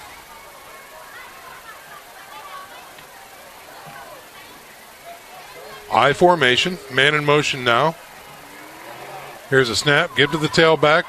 Looking for some room, finding a little bit north of the 10, out to the 12-yard line. Little 5-yard gainer there for the Saints. Louis Tippmann on the carry. I like him using him. I mean, he's a good hard-nosed runner, and he's small, you know. He can get lost in the scrum there. All right, that's going to do it for the third quarter, folks. 29-0 is your score. Stick around. We're back in 1 minute. This is SAC Football on Redeemer Radio, 106.3 FM. Kelly Automotive Group is simple, transparent, reliable. Simple. Our customer specialists make buying a car easy and fun. Transparent. Our price listed is the best price. No hassle, no gimmicks. Reliable. Buy with confidence and peace of mind. We work hard to ensure the best value however you shop. Come see us in Decatur at the 2733 Auto Mall and shop 7 brands in one location. The Kelly Automotive Group. Simple, transparent, reliable. Keep your skills on point and take advantage of the Always 100 basketball camps. The Holiday Hoops Developmental Camp is for ages pre-K through 8th grade. You'll work on shooting, dribbling, passing, and defense December 24th through January the 2nd on Tuesday and Thursdays. And the Always 100 Pro Camp 2020 takes you to the next level. It's the real college experience for grades 1 through 12. It's June 8th through June 11th. Action here at Bishop Dwenger High School. The Saints on top of the Northside Legends, 29-0. We swap fields, so the Saints are moving left to right on your radio dial now. As time expired, they were facing a 2nd and 6. The ball is officially placed at the 11-yard line. And we are getting ready for the snap. Brendan Lytle is your quarterback. He'll be under center with an I formation behind him. Wide out left and right. Here's a snap. Give to the fullback. First man through. That is O'Keefe on the carry. Number 10 bowls his way north of the 15 out to the 17. I think he's got a first down. Haven't called that name in a little while. Patrick O'Keefe back in at fullback. The stable of running backs just never seems to end for the Saints. Yeah. All right, so they put it north of the 18, so it's in between the 18 and 19-yard line here. That will be enough for a first down off of O'Keefe's run. Little fullback blast. And they keep that formation. I formation with Lytle under center. Snap good to the tailback this time, following that O'Keefe lead block. Louis Tippmann that time falls forward for a gain of 4, maybe 5. Another I formation isolation play. The Saints have really kind of calmed down offensively here, just running from an I formation most of the second half, and looks like we got a player down. Yeah, we do. We've got, unfortunately, a legend down. He suffered the lead block from O'Keefe, linebacker out there in the flats, and yeah, so he's going to be down on the carpet there. We're stopped at 11:16 to go here in the contest. And again, was that, I think that was Jonathan Walker, number 4, making his way. That's twice tonight. He's tough night. Yeah, he's going to need some ice. So he is up and off the field, and the timeout is over on the field. So Tippmann's carry was 5 yards. That brings up a 2nd and 5. Ball at the 24-yard line. Next week, we're back with the Bishop Luers Knights as they take on Northrop. Have a special guest sideline reporter in Casey O'Boyle, as Eric isn't going to make it. From the I formation, here's Dwenger with a run. Is that Crony? I think that's Louis again. Louis again. 26, yep, it is. It's going to be close to a first down, close to the 30, just shy, and it will be enough for his Saints first down. Ground and pound, grinding the clock right now are the Saints on offense. Get out healthy, which is one thing I think, or we haven't seen really anybody on the carpet for the Saints tonight. So there's a blessing in that. Of course, you never really know. Some kids, able to make off and get banged up or nicked up. But on 1st and 10, give to the tailback again, following his block. Gets out to the 35-yard line. Another 5-yard gain for the Saints. Something we haven't mentioned, but they're missing some players that are in street clothes. Jordan Watercutter, Alec LaShore, some guys that will be big contributors for them on the defensive line. I think maybe next week, right? Yeah, potentially back next week. So just gives them even more depth up front. Yeah. 2nd and 5 now for the Saints. He drops back, throws a quick out pattern, sticks route, and it's caught. Eifert's been there again and again. Nicely done pitch and catch on just an out route, and Eifert did a great job of getting to the sticks, as you mentioned, Sean, and keeping a foot in there to make the reception. Got some new jerseys come in. Blaine Houston, I see, coming in for the Saints.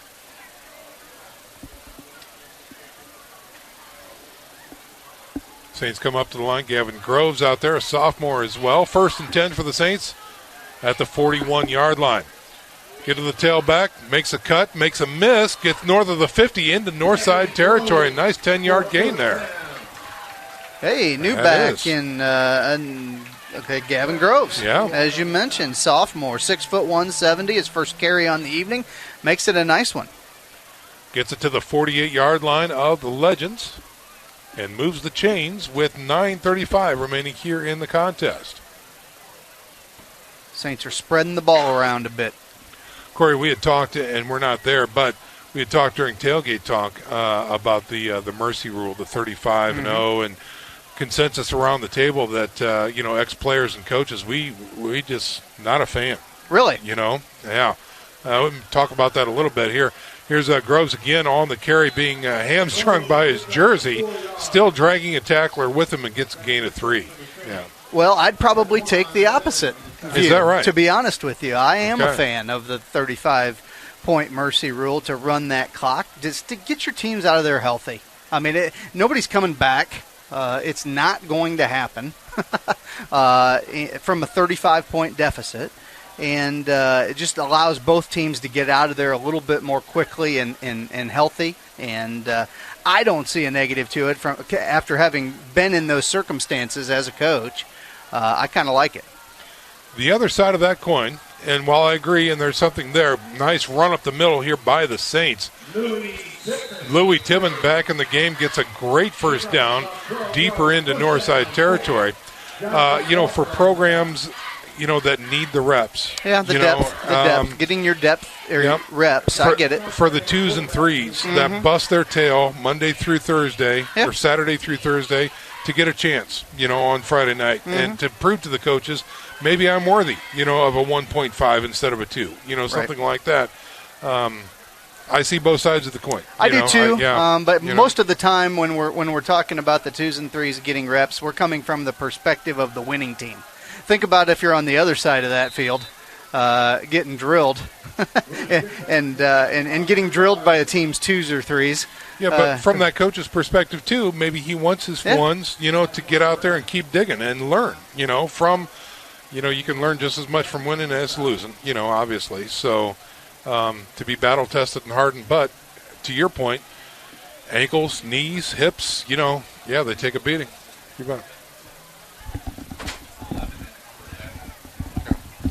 Good debate. Yes, it's a good debate. Yes, Johnny Smeltsley's in at quarterback. Yeah, making a quarterback change here for the Saints on 2nd and 7. Here's a pitch, right side.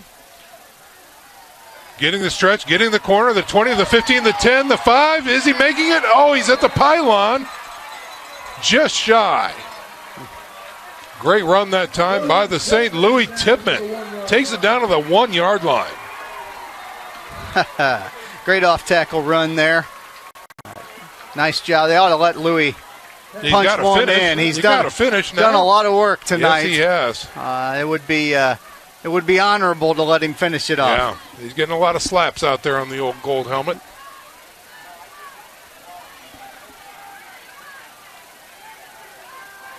Louis Tippmann, he's a junior, 5'6", 160. He's going to line up in that tailback spot. Groves is the fullback in front of him from the eye. Here's a snap. Tippmann, right side. There it is. Touchdown.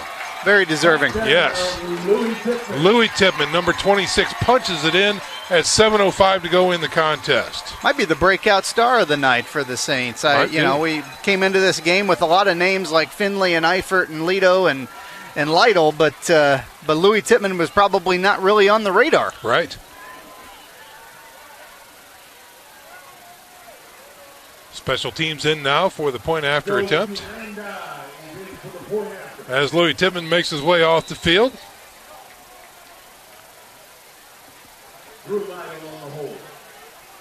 Lytle on the hold. Drew Lytle. Yes.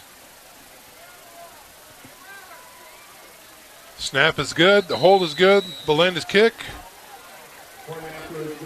is good. Flag down. Flag down. Wait just a second. But the teams are coming off. Was it against the defense? It was offsides against the defense. It is declined, and the PAT is good. 36-0 is your score. 6:15 remaining in the contest. We'll step out for a 30-second break. You're listening to SAC Football on Redeemer Radio, 106.3 FM. The Acme Bar and Grill, where neighbors meet. A Fort Wayne tradition since 1941. We feature nightly dinner specials along with our iconic pizza, wings, and pork tenderloins, and barbecue in our family-friendly atmosphere with a retro flair. Additionally, we offer a full bar with 26 beers on tap from various Midwest breweries. We also have an area perfect for private events such as meetings, reunions, and banquets that holds up to 50 people. The Acme Bar and Grill, located in the heart of East State Village, where To live action here at Bishop Dwenger Stadium. Let's check in on the sidelines with Eric Peet. Well, thank you, Sean. It's been fun all night long seeing the reactions and the atmosphere down on the sideline with this new stadium. You've seen players chest bumping, even caught Coach Garrett after coming in to start the second half. He walked onto the field as the student section gave their rendition of Sweet Caroline, and he just kind of looked around and took it in. But the fun doesn't stop tonight. So the Bishop Dwenger soccer team is going to get their first game here on Tuesday, and then the following Tuesday, the girls soccer team. So 3 shots at a first game, and then, of course, they're going to use it for lacrosse and rugby as well. So fun times ahead. Beautiful stuff. You betcha. Thanks very much for that, Eric. All right, so the kickoff for the Saints is taken up, and the receiver will be dropped inside the 20-yard line. And we've got that running clock situation we just talked about. There we go. Yeah. Talked to the coaches and conferred. So better get these in while I can as far as that goes. So, again, folks, the St. Felix Catholic Center in Huntington, Indiana offers one-day and overnight retreats with over 70 rooms. Be sure to visit Our Lady in her grotto and walk the 30 scenic acres. St. Felix is the former home of Blessed Solanus Casey. Visit their website at sfcatholiccenter.com to schedule your next meeting or retreat. Beautiful place, St. Felix. Running clock situation here in the fourth quarter as your score is now 36-0 for the Saints over the Legends. Northside with the ball, airing it out deep. He's got a man, and it is caught, but is he in bounds? No. Out of bounds for Northside. That's an incomplete pass, and it's going to bring up 2nd and 10.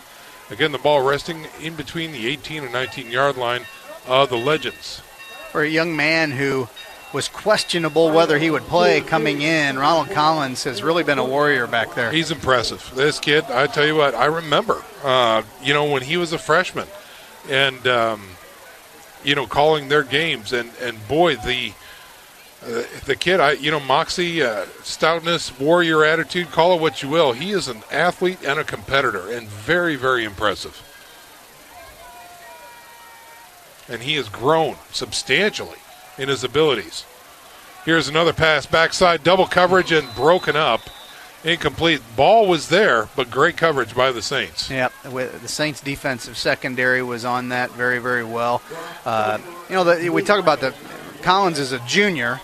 A lot of his receiving core are sophomores and juniors. Yeah. I mean, the future potentially could be bright there. Yep. They've got some pieces to work with. Young squad.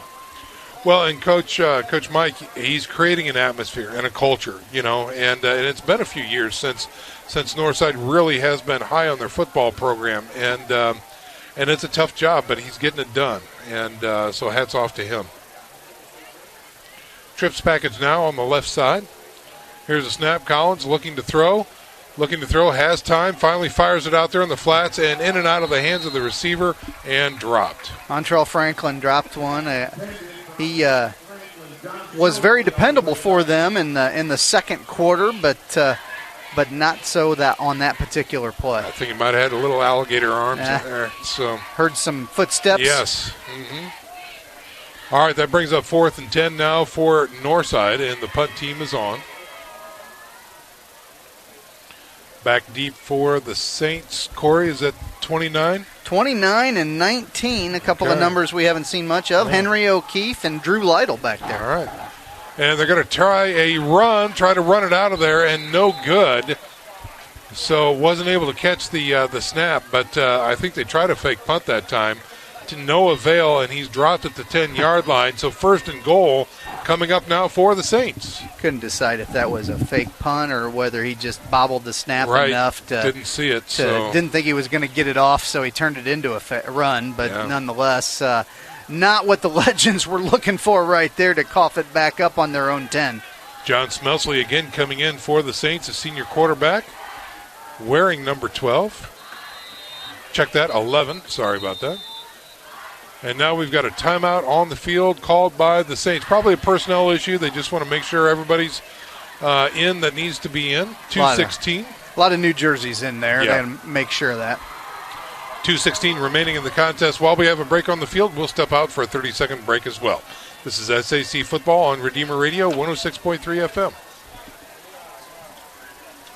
Welcome to the Summit City, home to the 260's dedicated high school athletes and fans. Each victory and celebration captured by our camera. Treasure the highlights from the Summit Athletic Conference this season, or complete games live or on demand.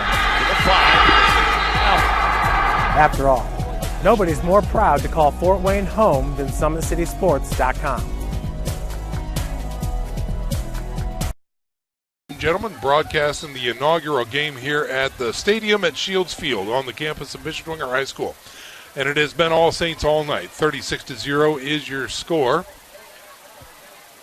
2 minutes and 16 seconds remaining in the contest with a running clock situation. Excuse me, Saints facing a 1st and goal from the 10-yard line now. Smelsley is your quarterback. I formation. Here's a snap, gives to the fullback, tries his way around the right side, stiff arm, gets hit at the 10 and dropped. Nice shot tackle that time by the Legends. KJ Tippmann on the carry from the fullback spot. Another new jersey in there.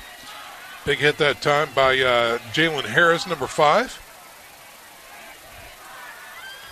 He's going to bring up 2nd and goal from the 10.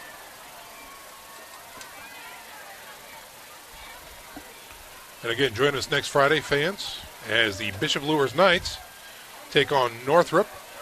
Tailgate talk starts at 6 p.m., followed by our Game of the Week coverage, starting at 6:55.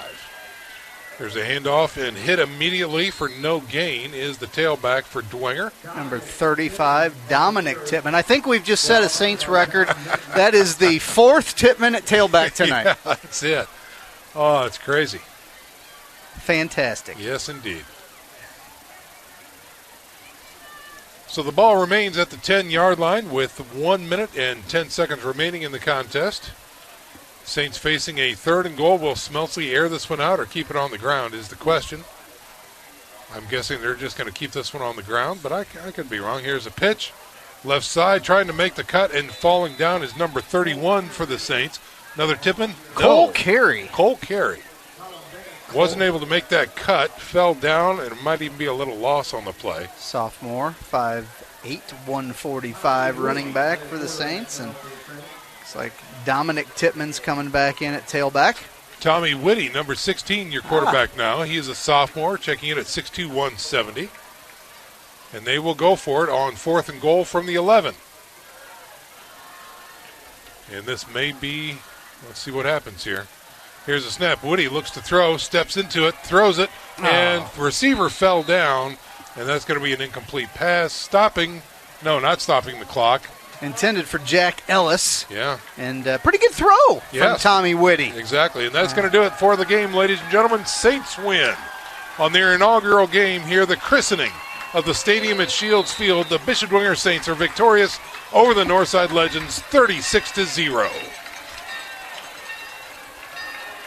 Our post-game offering is right around the corner. We are going to step out for a 1-minute break. Hopefully we'll have an opportunity to talk to Coach Garrett on such an auspicious occasion as both teams make their way to midfield and say their congratulations and best of luck. The Bishop Dwenger Saints, repeating, winning 36-0 over the Northside Legends in their home opener in their brand new stadium. We're back in 60 seconds. You're listening to SAC Football here on Redeemer Radio, 106.3 FM.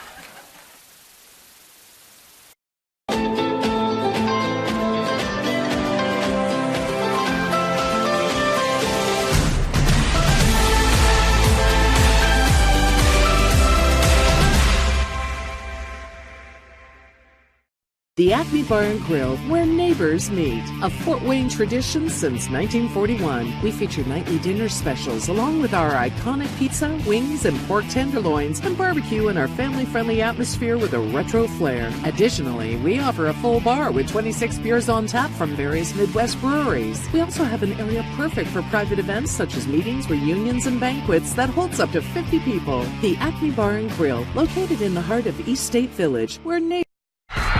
For every victory, for every highlight, for every team in the Summit Athletic Conference, we've got you covered. Like, follow, and subscribe for all the latest.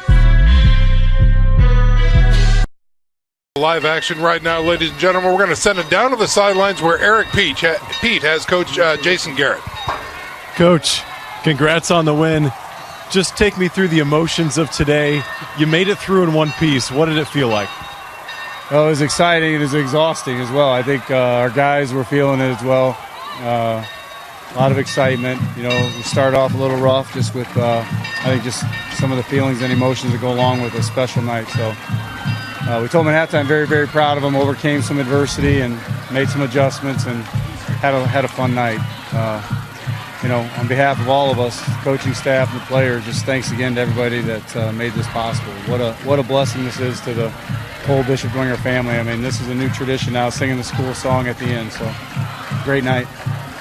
You talk about the tradition. How much of that was the players having input in deciding what to do? Because that's pretty special for the senior class. Yeah, actually the captains came up with the plan. So, all credit to them and obviously things that they want to make sure that get established. And, you know, it's kind of easy in the beginning, some of the things that went around the spirit tree and how we approached the field. And this was just a special moment. They said, Coach, we're not going to be able to sing the school song on the bus, so we're going to figure out a way to do that. So that was a suggestion. So that's a great new tradition for us. Congrats on the win, Coach. Thanks for your time. Yeah, thank you. Thanks for the coverage, guys. Absolutely. Sean, back to you. All right. Thanks very much, Eric Pete, for that. Coach Garrett, he's such a firecracker. He is the most level-headed guy. I tell you what, I know he's bursting with emotion, but to listen to him, you would never know. Yeah. You know, I mean, gosh, what a great job. I think we're going to see if we can get a hold of some senior leaders and maybe some team captains down there as well. So stick around. We've got good. Eric's ready. That means we're ready. We're going right down to you, Eric. Who do you have? Hey, Sean. Got Hayden Ellinger here with me, one of the seniors on this team. Hayden, first game on this stadium. You guys obviously had a lot of emotions the whole day. Now that it's done, what did it feel like? What did it mean to you in the senior class? I almost can't even put it into words. When we walked out for the start, they had a song playing. It gave me goosebumps. I'm pretty sure everyone had goosebumps. It was an amazing feeling. And to see that whole stand is full to the brim, people standing on the sides, I mean, it was a surreal experience. You're part of a new tradition here. You're part of a first here for the senior class. How do you keep this and use it as momentum for the season? Well, they were a good team. They surprised us at the beginning. We played well. I don't know. It gives us momentum. We keep playing. We're going to keep playing our game of football. We got Southside. We got our games coming up. It's going to be ready to go. Thanks for your time. Congrats. Appreciate that. Thank you very much. Okay, Sean? All right. Very good. Thanks very much, Eric. Right now, I think what we're going to do, let's turn things over to Tony Lay if he is ready with the you got some numbers for us on Dwenger, yeah, Tony? We got some yep. Okay. So here we go. Just to finish out the game, Brendan Lytle passing. He's got 15 for 126 yards, 2 touchdowns. He's also still got the 2 runs for 21 yards rushing. Devin Tittman, he goes 4 for 34 yards rushing with 2 TDs. Louis Tittman comes on strong, 13 rushes for 97 yards and a touchdown.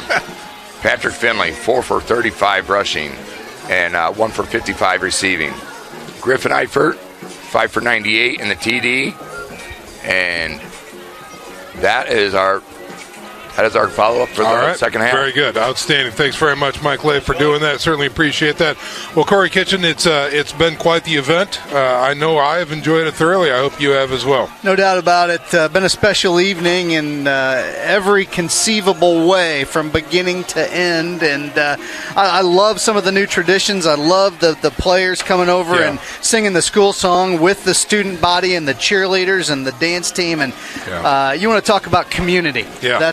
That is that student body community, and that may be just the icing on the cake of the whole evening for me. I agree completely. Yeah, what a great thing, and hats off to the captains of the team to come up with that, because that is something special that I know will live on in this facility for generations to come, God willing. So.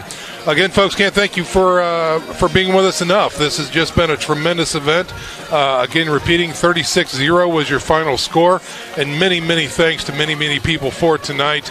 And it looks like the team is getting ready for a team picture out there as well. That's just fantastic. All the coaches and players and people involved with the program, hopefully. Yep, there's Eric Pete. He's getting video of it. So check out our YouTube channel this week and get highlights of this very tremendous and historic game. So, for us, special thanks to Mary Poinsett, our board op and engineer back at the station. Special thanks to Doug and Robert for hosting and getting us on the air for a live tailgate talk tonight. Our tailgate talk crew consists of Casey O'Boyle, Dave Canary, and Chris Brow. I was a pleasure and honor to be a part of that tonight as well. On the field tonight, we had our sideline reporter Eric Pete. Our associate executive assistant producer is Nick Gray. Mike Kelly is up here on, Tony Lay is on stats tonight. Mike was in the box, but he didn't do anything. So, perfect. For Corey Kitchen, I'm Sean McBride, wishing you all a good night. May God bless you, and we'll see you on the sidelines. You're listening to SAC Football here on Redeemer Radio, 106.3 FM.